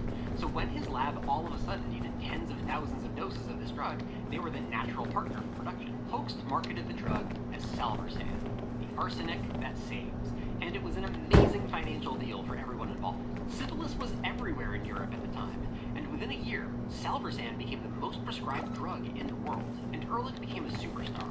He even got a Warner Brothers movie made about it in 1940. I'll actually link the trailer below. It's campy and I love it. But as always, the hype was short-lived. As Salvarsan went from an unknown drug with a handful of users to a blockbuster drug with thousands of users, the more reports of side effects started popping up. Ehrlich's lab looked into it and noticed that Salvarsan tended to break down these toxic chemicals when it was exposed to air for a long time, or when it was dissolved in the wrong pH. So they modified Salvarsan into Leo-Salvarsan, which they released in 1912. It was a more stable compound that could easily dissolve in water. This finally replaced mercury as the standard of care for syphilis. But, coming back to our original question, it still wasn't technically an antibiotic. Salvarsan killed the spirochete, which is a bacteria, but it wasn't produced by a microbe, so it doesn't need waxing definition. But there were some important lessons from the Salvarsan story that ultimately led to the antibiotic revolution. The first idea was the whole magic bullet thing, the idea that you could selectively kill some cells and not others. The second takeaway was the idea of a therapeutic index for antibacterials, basically the range between the minimum effective dose and the highest tolerated dose. And finally, Ehrlich formally documented the idea that some microorganisms could become resistant to antibiotics. But was that ever going to be an issue? In the end, Salvarsan had too narrow of a use case to change medicine by itself. Syphilis was common, but there were lots of other deadly pathogens out there that Salvarsan didn't treat. Luckily, the next chapter of the antibiotic story gave us a much more useful tool against way more bacteria. It was the miracle cure of the time, and we're still not talking about penicillin. As recently as 1981, if you had diabetes, your life depended on insulin harvested from the pancreases of cows and pigs. It took around 30 animals a year to keep one person alive. But that all changed in 1982. Scientists figured out how to get bacteria to make insulin that was chemically identical to human insulin. It became the first FDA-approved drug to use a new genetic engineering technology, and it marked the birth of the modern biotech industry. But here's the twist. Despite being a revolutionary new medicine, human insulin isn't that popular anymore. In 2018, over 90% of insulin products used in the United States weren't pig or human insulin, but something we needed genetic engineering in order to compete. So in today's video, we'll learn how scientists came up with this new technology and used it to create human insulin. Then, we'll take a closer look at how biotech started working with pharmaceutical companies, which set the standard for these partnerships in modern day. And finally, we'll learn how biotech gave us that new, popular insulin product. And oh boy, does this story start off with a bang. In 1972, a team of biologists led by Paul Berg at Stanford University published a massively important paper. They had come up with a method for attaching 2 bits of DNA from 2 separate organisms. This was later called recombinant DNA, because they had recombined DNA. But the process was complicated. It took a bunch of different enzymes to reattach the 2 pieces of DNA. Luckily, a lab just a few miles away from Stanford had a tool that would make the process a lot easier. The lab was led by Herb Boyer, a fun-loving, mustachioed professor at the University of California, San Francisco. He had a special enzyme that could cut DNA at specific, predictable locations. It was called a restriction enzyme. One of Boyer's students isolated one of these enzymes from E. coli bacteria, so it was called E. coli restriction endotoxin.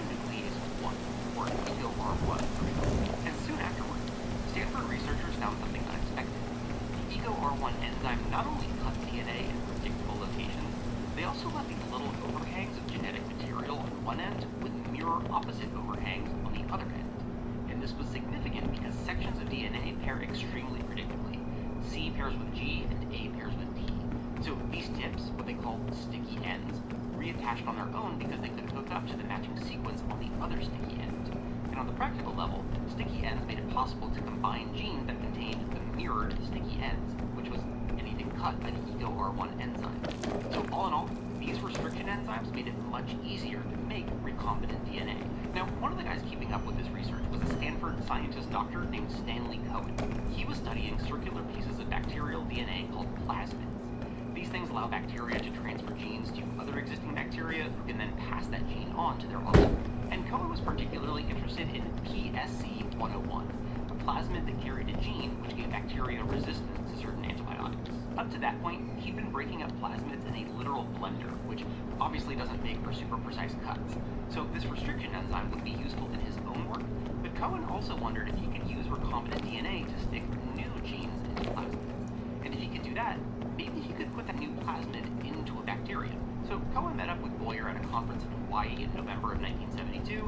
They hit it off and decided to work on a project together in a year.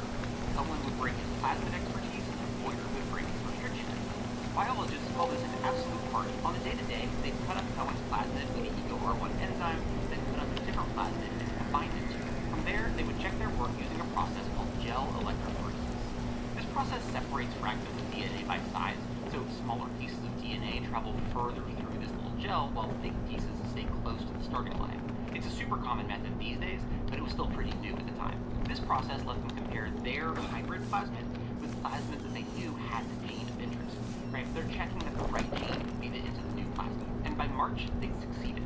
They recombined the gene into a new plasmid and put that plasmid into a bacteria. But that wasn't all. Those bacteria then replicated, which meant they also created clones, or bacterial offspring with the same genes as the parent. Cohen and Boyer's first paper was finally published in November of 1973, but in the time between finishing the previous experiment and publishing the paper, they started a few other projects. Their first experiment involved splicing 2 E. coli genes. So taking it a step further, Cohen's lab at Stanford decided they'd try to combine plasmids from 2 different bacterial species. And when that worked, the gears started turning even faster. Could they splice a gene from a more complex animal into E. coli and then get the bacterium to make a specific protein? But before I explain that, I should probably explain what make a protein means. Right? Protein isn't just the stuff in food. Proteins are a broader class of chemicals that include everything from hormones to enzymes. And proteins are made of smaller pieces called amino acids. Some proteins only have a few amino acids, while some have thousands. Now, inside your cells, there are little organelles called ribosomes that gather these amino acids and put them into a sequence, and that becomes the protein. The cell knows which amino acids to grab because of DNA, or deoxyribonucleic acid, which is like a set of genetic instructions. We use the analogy that DNA is like a cookbook, and each gene is like a recipe for a specific protein. Now, ribosomes can't read DNA, so a bunch of enzymes have to come in and create a mirror version of DNA that it can read. This is called RNA, or ribonucleic acid. So the big takeaway here is that DNA is a set of instructions for gathering amino acids and building proteins. DNA makes RNA, makes protein. But here's the coolest thing to me. With a few exceptions, like in certain mitochondria, every species' cellular machinery interprets RNA as instructions to grab the same amino acids. To use the cookbook analogy, every living thing has a different cookbook, but the recipes are written in the same language. This is what made Cohen and Boyer's third experiment an even bigger deal. They inserted DNA from a frog into bacteria. The bacteria successfully took up the new DNA and passed it to their offspring. They published their article in the Proceedings of the National Academy of Sciences in May of 1974, and it got media attention right away. An article in the New York Times suggested that this kind of technology might be used to create drugs like insulin. Now, Cohen worked at Stanford, which at this point becomes a crucial part of the story. And that's because Stanford had recently started a department called the Office of Technology Licensing. So, whenever their faculty invented something new, the office could help them get a patent and self-license. Then the royalties from the licenses would help fund research and to fund the greater university. So, in 1974, when the head of the department read that New York Times article, he suggested that Cohen apply for a patent. But that was a dilemma for Cohen and Boyer, because there was still a stigma around patenting academic discoveries.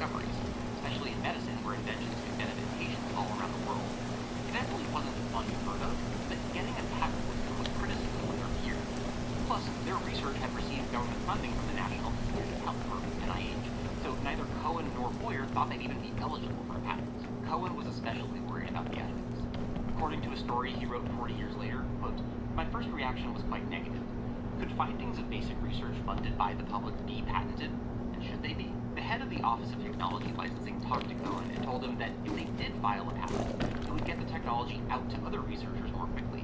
And contrary to what they thought, getting NIH funding didn't automatically disqualify them from applying for a patent. And as far as money went, they'd only make businesses pay royalties. Cohen ultimately went along with the patent, but declined his share of the royalties. Boyer was on board too, and on November 4th, 1974, they submitted the first version of their patent, Process for Producing Biologically Functional Molecular Chimeras. Now, while they're working out the details for the patent, scientists around the world were getting anxious about the technology. Like, there had been safety meetings and open letters before, even a call for a moratorium on recombinant DNA research. It was signed by Berg, Cohen, and Boyer, among others. But this came to a head in February of 1975, when over 100 molecular biologists got together at the Silomar State Beach, right next to Monterey, California. They were there to talk about the state of recombinant DNA. Like, if they were going to bring this technology into the world, they wanted to make sure they did it. And by the end of the conference, the general vibe was that they needed some rules in place to see what scientists could do with recombinant DNA. The NIH had already put together an advisory committee to do that, but a little while after the Silomar conference, the NIH wrote down some more explicit rules that scientists would need to follow if they wanted NIH funding. They went through a bunch of different versions of the guidelines, with some scientists saying that they were too lax and would lead to something bad happening, while some said that the guidelines were too restrictive and would slow down progress. All that's to say, biologists were taking recombinant DNA very seriously in the mid-70s. At the same time, though, so were investors. Okay, when people think of Silicon Valley, they think of technology businesses like Apple and Google. That's because back in the 70s, some venture capitalists started investing in semiconductor companies that made a lot of money. That attracted more venture capital to the area, which attracted more tech companies, and that cycle continued to the point where my hometown of Santa Clara is home to a $1 trillion company. We've got a handful of massive universities in the area too, which certainly helps introduce new ideas and inventions. Now, at this point in the story, that culture of entrepreneurship was just starting to gain steam. By 1975, tech companies like Intel and Atari had all gotten VC funding. So when investors started looking for the next big thing, they looked at this new field of biotech. Which brings us to our finance guy of the video, a 20-something-year-old investor named Bob Swanson. He was super interested in recombinant DNA technology, so after parting ways with a famous VC firm called Kleiner Perkins, he decided that he would start a biotech. So he started calling the scientists who attended the Silomar conference, and eventually got a hold of Boyer, who agreed to meet with him. The two of them got along right away and talked about what a partnership might look like. Boyer didn't want to leave academia, but he imagined a side business to help him fund the lab. First, they needed a product themselves, and after some thought, they landed on insulin for two reasons. One, it had business potential, and two, it was biologically feasible. From a business perspective, insulin was a good target because it was already a well-known drug with a global market of hundreds of millions of dollars. The number of diabetics was growing too, which meant so would the demand for insulin. Meanwhile, the insulin supply, which mostly came from pig and cow pancreases still, was predicted to flatten out in the 80s. So switching from livestock insulin to insulin made by bacteria would let producers keep up with demand. And from a biology perspective, insulin seemed within reach because they weren't starting totally from scratch. The sequence and 3D shape had been known for years. The molecule of insulin was made up of 51 amino acids, 21 in its A chain and 30 in its B chain. Then the two chains are held together by disulfide bonds. Pig insulin is similar, but differs by one amino acid at the end of the B chain. It's got an amino acid called alanine, where humans have one called threonine. The sequence and 3D shape had been known for years. The molecule of insulin was made up of 51 amino acids, 21 in its A chain and 30 in its B chain. Then the two chains are held together by disulfide bonds. Pig insulin is similar, but differs by one amino acid at the end of the B chain. It's got an amino acid called alanine, where humans have one called threonine. And more recently, research groups in China, Germany, and the US had all figured out how to create synthetic human insulin in the lab. A research group in Switzerland then ran a super small trial with 6 diabetic patients and successfully treated them with synthetic insulin in 2 weeks. So human insulin had been made, but it was too expensive and time-consuming to produce on a larger scale. And that would be Boyer and Swanson's business model. By using recombinant DNA, they'd be able to turn bacteria into little machines that made human insulin. And that would be more efficient than the older production styles, both the lab-made human insulin that was extremely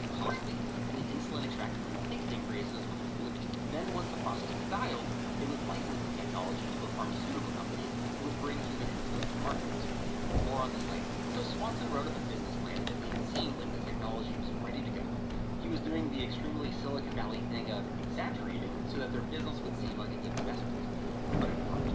Swanson presented their business plan to his old employer, Kleiner Perkins, who promised them $100,000 in exchange for shares in the company.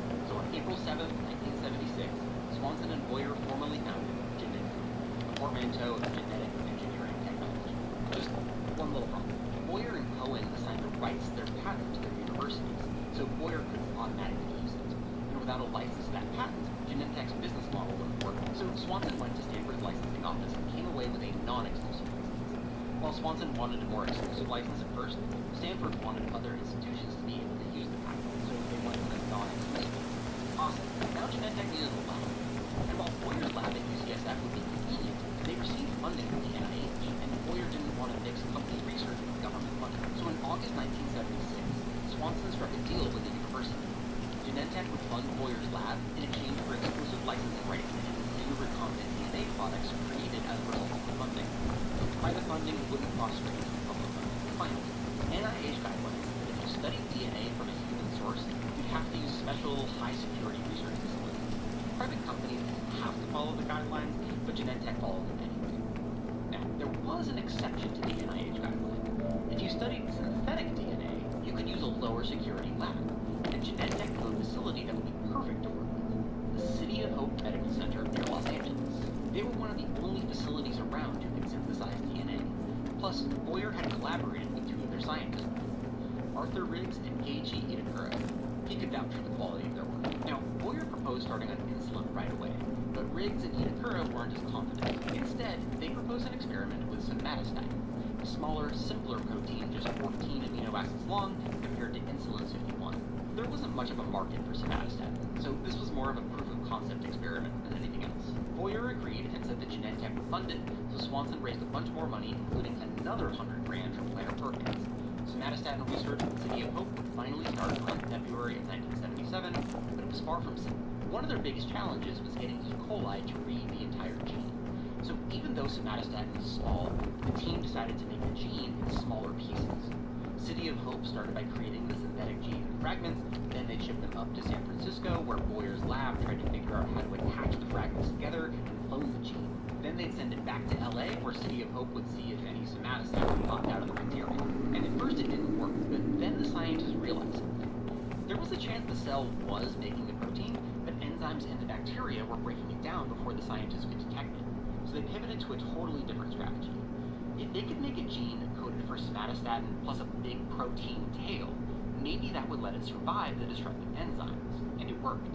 In August 1977, just 6 months after starting, they successfully used an artificial gene to create functional somatostatin in a bacteria.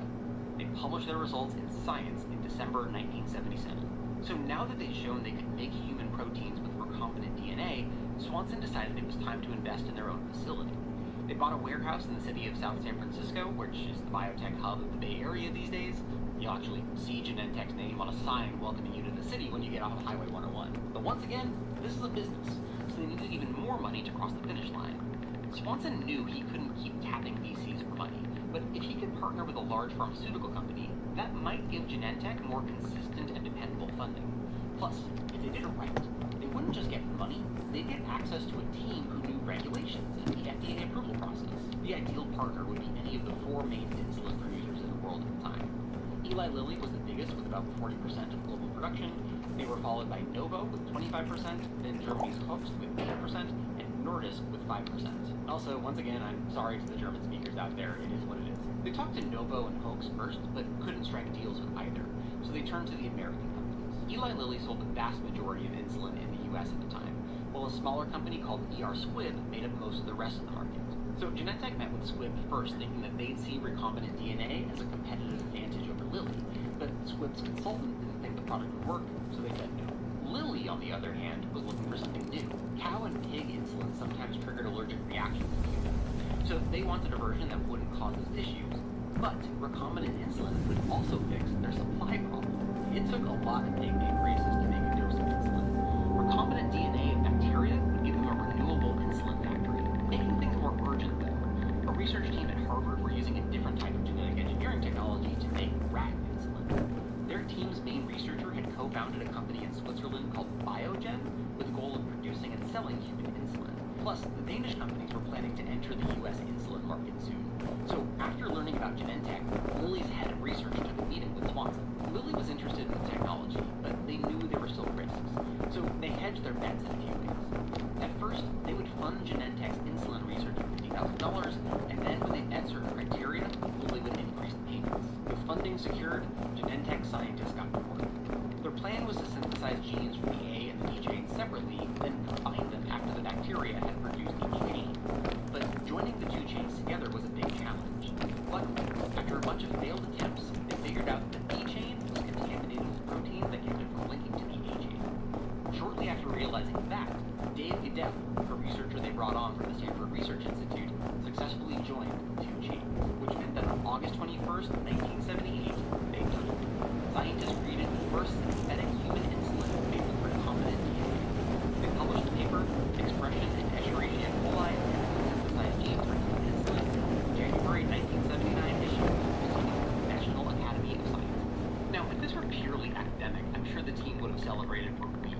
But this is industry, so the two businesses didn't waste any time. Within a week of the successful insulin experiment, Lilly and Genentech negotiated a 20-year research and development deal. Lilly would pay $500,000 lump sum in return for exclusive global rights to Genentech's technology that made human insulin. On top of that, Genentech and City of Hope got a small percentage of the product sale for their royalties, but Lilly still needed to be careful in case the production process didn't scale like it was expected to. So they stipulated that the Genentech scientists would still have to hit certain research milestones by certain dates in order to get paid. Meanwhile, Lilly had a similar contract with a different research group at UCSF. If one technology didn't work out, hopefully the other one would. Also, yes, in the middle of all this, there was another group at the same university as Boyer doing similar research. There's so much more to the story that I couldn't get into in this video, so I highly recommend the 2011 book, Genentech, Beginnings of Biotech by Sally Sophie. She conducted first-hand interviews with so many of the people in the story, I could not have written this script without her work. I'm hugely grateful to her. I'll have a bunch of her sources down in the description and links to the book as well. Thank you, Dr. Hughes. Either way, now that human insulin from recombinant DNA was possible, it was time to scale up production. And what they wanted to do was follow the example of beer brewers and antibiotics manufacturers by using big fermentation tanks of bacteria. Unfortunately for them, existing NIH guidelines said that you can only grow this kind of bacteria in 10-liter batches max. But in January of 1980, after a bunch of lobbying, the NIH director lifted this limit in certain situations. And with the new relaxed rules, Lilly was able to build 2 new factories and make enough insulin for one trial. One of the first trials happened in Guy's Hospital in London, and compared the safety of recombinant insulin with insulin from pig pancreas. They confirmed that in 17 healthy participants, recombinant insulin was as safe and effective as the animal insulin. Eli Lilly broke the news publicly in July of 1980, and the results were published in The Lancet in August of 1980. And since Lilly was already a pro in insulin trials and FDA applications, the Genentech Lilly insulin got approval on October 28, 1982. Lilly released it under the brand name Humulin, making it clear that this was human insulin. After the 1979 paper, Genentech would go on to have even more business success. Recombinant DNA would allow them to make proteins and hormones more efficiently than before, which pharma companies were willing to license. The Genentech story showed investors that biotech was indeed the next big thing. Okay, so at this point in the story, human insulin has hit the market. But like I mentioned in the intro, over 90% of America's insulin is another product entirely, which doesn't mean that human insulin was a waste of time, just that it was a stepping stone. While the American insulin market was excited about recombinant insulin, the Danish producers, Novo and Nordisk, weren't into it. According to Pierre de Mix in 2017, some of Novo's scientists even referred to this new recombinant insulin as, quote, sewer insulin. Plus, Novo already had a popular, highly purified animal insulin called monocomponent insulin, so they weren't in a rush to develop a whole new technology. But, despite their initial resistance, it was clear that human insulin would become more popular. Like, given a choice between pig insulin and human insulin, you didn't see it. This pushed Novo to pursue their own human insulin product, but with a totally different approach. They used a method called transpeptation, literally transferring peptides that were changed to amino acid. Remember how human and pig insulins are nearly identical except for one amino acid at the end? Well, scientists took insulin from pig pancreases and used enzymes to swap out the alanine from pig insulin with threonine, making it chemically identical to human insulin. The final product became known as humanized insulin, or semi-synthetic insulin. Novo released it in Europe as Novolin in 1982, actually beat Lilly's Humulin to the European market. Hoechst followed in 1983 with their own humanized insulin products in West Germany and Austria. The last of the major players to get involved then was Nordisk, but they weren't convinced that human insulin was any better than purified pig insulin, since that one amino acid difference shouldn't have affected how well insulin lets glucose into the cell. Human insulin was certainly marketed as better, but Nordisk was skeptical. The evidence was building throughout the 80s, and I'm going to skip to a 2005 Cochrane review. These are high-quality systematic reviews in the health sciences. And the 2005 review asked whether human insulin could control blood glucose better and lead to fewer adverse reactions than purified animal insulin. They analyzed 45 randomized control trials that had come out since the invention of human insulin, summarized the data, and concluded that there weren't clinically relevant differences between the two. This meant that the last 2 decades of research and the millions of dollars of investment hadn't actually created an insulin that was better for the patient, just an insulin that sounded better. The research did make something better possible, though. See, at this point in the story, diabetes management used something called the nasal and bolus approach. Diabetics would get a long-lasting nasal insulin that would stabilize their baseline blood glucose overnight. Then, when it was time to eat, they'd supplement with a bolus, or a dose of fast-acting insulin to deal with their rapid blood sugar. It's similar to how a healthy individual works. So most insulin makers had at least 2 insulin products. They had long-lasting insulin for the nasal dose, and fast-acting insulin for the bolus. And chemically, the difference between the two comes down to how quickly the insulin breaks apart after it's injected. See, single insulin molecules group together in pairs into groups of 6, kind of like slices of pizza. This 6-slice insulin pizza is organized around zinc, which keeps it from breaking apart right away. This is why old-school drug developers added zinc to long-lasting insulin formulas. But it's those individual insulin molecules, those single slices of pizza, that actually interact with insulin receptors on our cells and start the process of bringing glucose into the cell. So when drug developers were trying to perfect the nasal and bolus formulas, they tried to optimize either how well the insulin pizza stayed together or how quickly it dissociated into single slices. And recombinant DNA might give them a way to do that. So their first target was a better mealtime insulin, one that broke apart more easily. And scientists thought that if they could replace the amino acid like insulin that bound to zinc with a 6-piece insulin, should be able to dissolve into single molecules faster, which would mean a faster acting insulin. Unfortunately, some of the first attempts didn't go so well, like some led to tumors in rats. By 1996, Eli Lilly had one. Normal human insulin has a section at the end of its B chain where a lysine sits next to a proline. So Lilly used recombinant DNA to design a version where they swapped positions, and the insulin worked as expected. The insulin slices weren't held together as strongly, so they dissociated into single slices more easily. Since it involved lysine and proline, they called it insulin Lispro, which they sold under the brand name Humalog in the States. And they named it that because insulin Lispro is what's called an analog to human insulin. An analog is a substance that has a similar effect on the body and or a similar structure to another substance. So insulin analogs do the same job as insulin. These analogs are the majority of insulin products used. Okay, so Novo and Nordisk merged into Novo Nordisk in 1989 and created their own insulin analog. They replaced the proline amino acid toward the end of the B chain with aspartic acid, so this one became known as insulin aspart. They sold it as Novo Rapid in Europe in 1999 and Novolog in the US. Now, while Novo Nordisk and Eli Lilly focused on fast-acting insulin analogs, Hoechst, who had merged with another company to become Aventis, used a different strategy. They wanted to make the first long-lasting insulin analog. It was called insulin glargine. For this one, they replaced the typical asparagine at the end of the A chain with the amino acid glycine, which gives us the GL part of the name. But they also added 2 arginines at the end of the B chain, which gives us the argine part. So voila, insulin glargine, the first slow-release insulin analog. Aventis sold it under the brand name Lantus starting in 2001. And since it was the first long-lasting insulin analog, it became the best-selling drug in the category for years. And in 2004, they got an FDA approval for their fast-acting insulin. This one has included substituted for the beginning of the beginning, hence insulin glucose. Later that year, another company, Sanofi, acquired Aventis and they became Sanofi Aventis. I know there's a lot of business in this episode. For those keeping score, Sanofi Aventis had 2 analog products, while Lilly and Novo Nordisk only had their fast-acting analog. So Novo Nordisk decided that they'd try to compete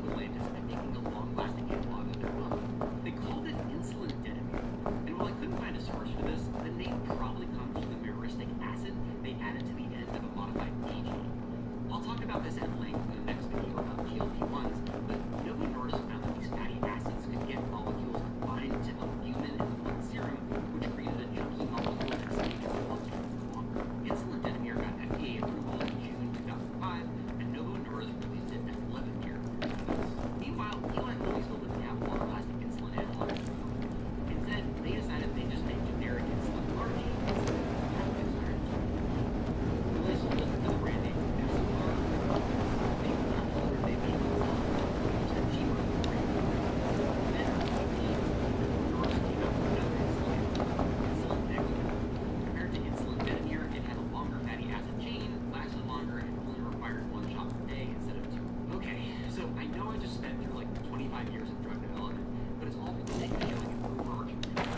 The modifiability of insulin analogs replaced human insulin, which replaced animal insulin. A study published in 2011 by Gill et al. Compared the insulin products used around the world from 2000 to 2008, and it pointed to the same trend. By 2008, very few people around the world were still using animal insulin anymore, but a country's income predicted how much they use analogs versus human insulin. The analogs are more expensive, so insulin users in low-income countries use mostly human insulin and use the most animal insulin. Meanwhile, high-income countries use mostly insulin analogs and a smaller percentage of human insulin. Some of these trends must have influenced Sanofi, who, at the end of 2019, announced that they were quitting diabetes research in favor of more profitable areas. Their insulin glargine, Lantus, was still popular, but revenue was declining. And while they've been working on new diabetes products, they couldn't quite land on something new to bring to market. And in 2023 and 2024, Novo Nordisk made similar announcements. It stopped selling Denomir in the US, but still selling insulin once a week.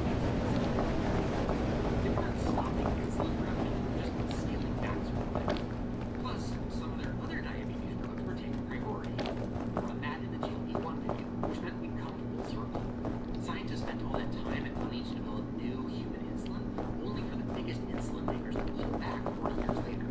So, what's the takeaway here? Well, number one, recombinant DNA's biggest immediate impact was efficiency, not convenience. See, while human insulin wasn't necessarily better, the new technology allowed drug makers to fix their supply problem. So, instead of being limited by the supply of pig pancreases, insulin makers could use virtually unlimited E. coli to manufacture insulin. And this kind of tech could be applied to other programs, one of which was a Genentech follower problem. See, Kurt Boyer's son suffered from stunted growth. For a while, doctors thought his son would need to take growth hormone. But in order to get any, a drug manufacturer would need to push up pituitary glands from cadaver brains. And just like the pancreas supply problem, there's a limited number of spare pituitary glands out there, which makes the formula hard to get. So Genentech created recombinant growth hormone, ELI, and partnered with a Swedish pharma company called Hobbygen, who mass manufactured it and made it available to patients who needed it. Just like human insulin, the breakthrough here was the efficiency of production, not the effectiveness of the product proceeding. Takeaway number 2, the relationship between Genentech and Lilly became a model for how biotech and pharma can work together going forward. That's because each industry has something that the other one wants. Biotech companies learned that if they developed a new technology, they could license it to pharma companies who had the resources, the money, and infrastructure to conduct clinical trials. Then the pharma companies could scale up production and bring the drug to market, something that would be too expensive for a small biotech startup to do on its own. And from pharma's perspective, biotech companies handle the early stage work that's often too risky for pharma companies to invest in directly. What the industry learned from Genentech's origin story was that if they back the right company, they might get access to a novel technology that gives them a competitive edge. So instead of pouring money into their own in-house R&D, which can be both expensive and risky, they can just acquire innovation from biotech firms. So if biotech companies get the funding and scale that they need, while pharma companies get the novelty that they need. Finally, takeaway number 3. Recombinant DNA did eventually lead to better drugs. If you knew the protein's amino acid sequence, you could create synthetic DNA and print it on demand. And that worked well for drugs with no need, like somatostatin and insulin and growth hormone.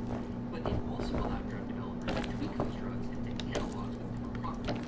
They could build a better bolus insulin by modifying specific amino acids and creating analogs. Speaking of which, a different molecule's analog became super buzzy a few years after the insulins. It was an analog of glucagon-like peptide 1, a molecule that can control diabetes, but also, it turns out, help its users lose weight. In the the next video, I'll tell you the fascinating backstory of GLP-1 receptor agonists like Ozempic and Wegovy. But real quick, these videos take a ton of work to pull off, and if you're in the position to support my work, consider heading over to my Patreon and pitching in a couple bucks a month. I got links here and down in the doobly-doo. Take care. Thanks for watching. In 1974, Eli Lilly filed a U.S. patent for the oral oxyphenylpropylamines, a class of compounds that seem like they lead to effective antidepressants. They'd still need to invest millions of dollars and years of research before they could come out with a drug based on the compound, but in the meantime, the patent would allow them to defend their invention in case another company tried to beat them to market. And from Lilly's perspective, it's a good thing they did, because the compounds protected by this patent eventually led to fluoxetine, which you might know as Prozac, a drug that brought in over $2 billion in annual revenue at its peak.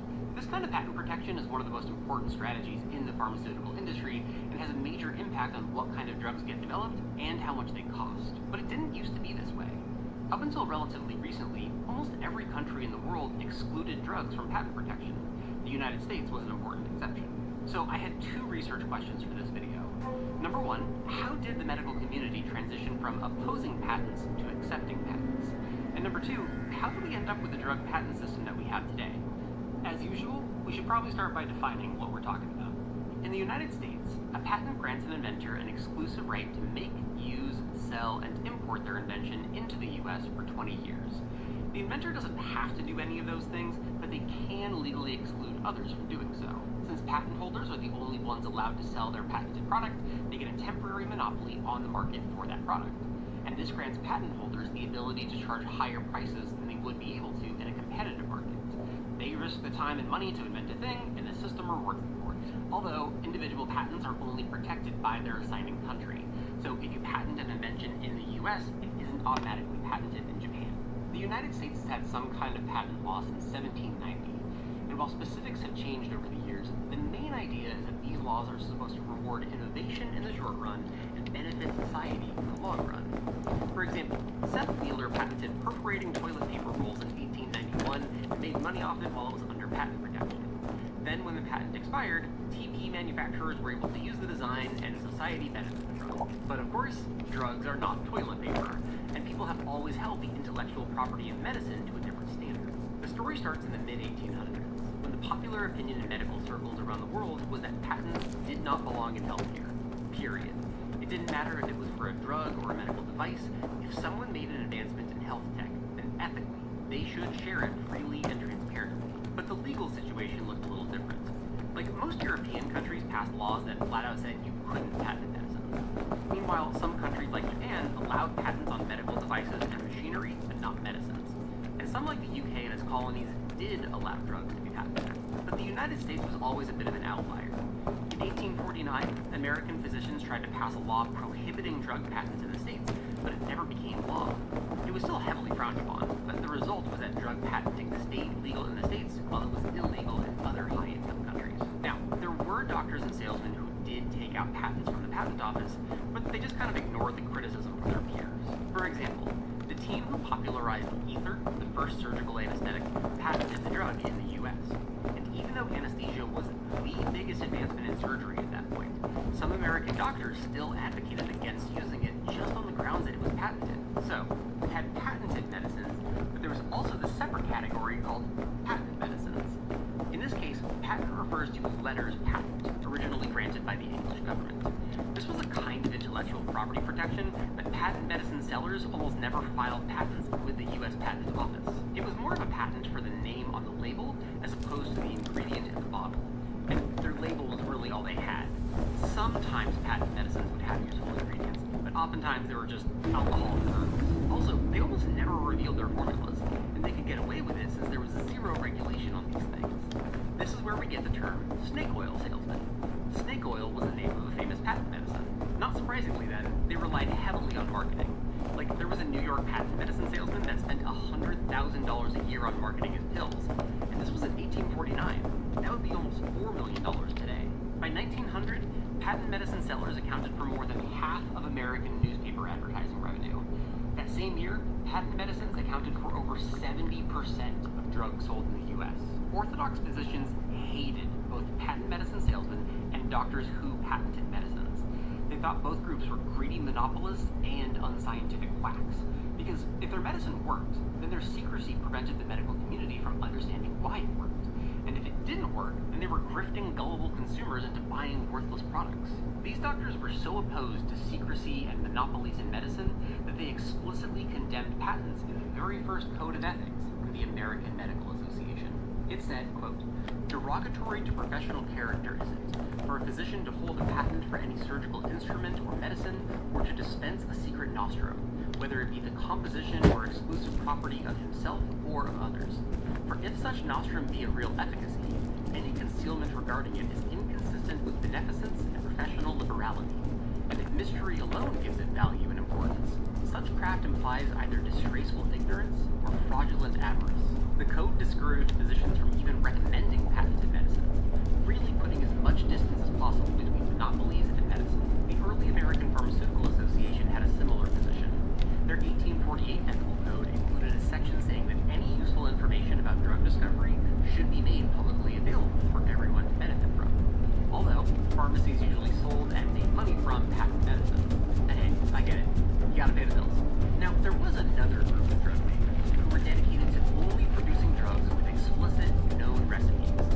Think drugs like opium, quinine, foxglove, stuff from the early pharmacopoeia. These companies became known as ethical drug manufacturers in the literature. Ethical because they adhered to the ethical codes of the early physicians and pharmacists. These companies didn't advertise much, they tended not to invent new products, and while some of these companies did hold patents, they were usually on processes as opposed to products. But over time, these ethical manufacturers grew into our modern big pharmaceutical companies. So what happened? According to Jean-Paul Godelaire in History and Technology, the inflection point was the industrialization for the pharmaceutical industry, which for the US was after the Civil War. For obvious reasons, battlefield doctors needed drugs during the war, and the Union Army in particular created a ton of demand for ethical drugs in the North. So existing companies like B.R. Squibb had constant business throughout the war. Then after the war, manufacturing across all industries expanded, and pharma manufacturing was no exception. As a result, more new ethical companies popped up, like Harvey-Davis in 1866 and Eli Lilly in 1876. And there was some innovation in this space. Like, sometimes these companies would invent new and improved manufacturing processes, like making extracts or pill coating processes, and some folks came out with new and useful drugs too. But mostly physicians and pharmacists as opposed to big companies. Now, at the same time, the ethical manufacturers were facing stiff competition from non-pharma companies that were starting to dabble in the industry. And this is when the patent conversation started to shift. Around the mid to late 19th century, two new industries crossed over into the pharma market: dye companies and chemical companies. I talked about the dye companies in the Salvarsan and Sulfa Drugs video, which you can find here, but the condensed version is that around the middle of the 19th century, people learned that some dyes were pretty effective at getting into certain bacteria.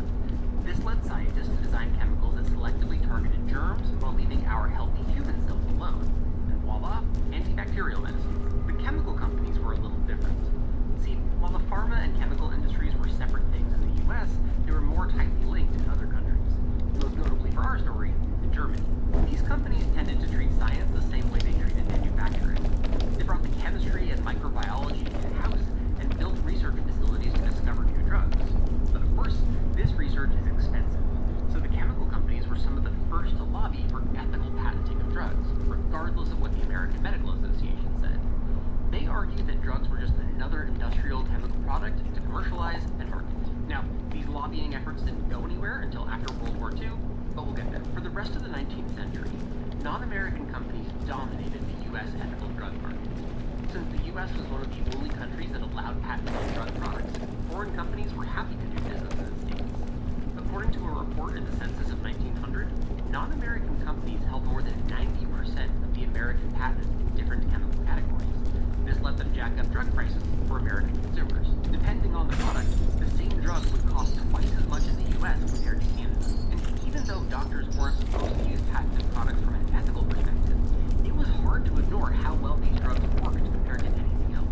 German companies introduced a bunch of effective, patented products throughout the 1880s. These included fever reducers phenazone, also known as antipyrine, in 1884, and acetanilide, also known as antipheparin, in 1886. There were also antiseptics like aerosol in 1890, and that set a new precedent. If you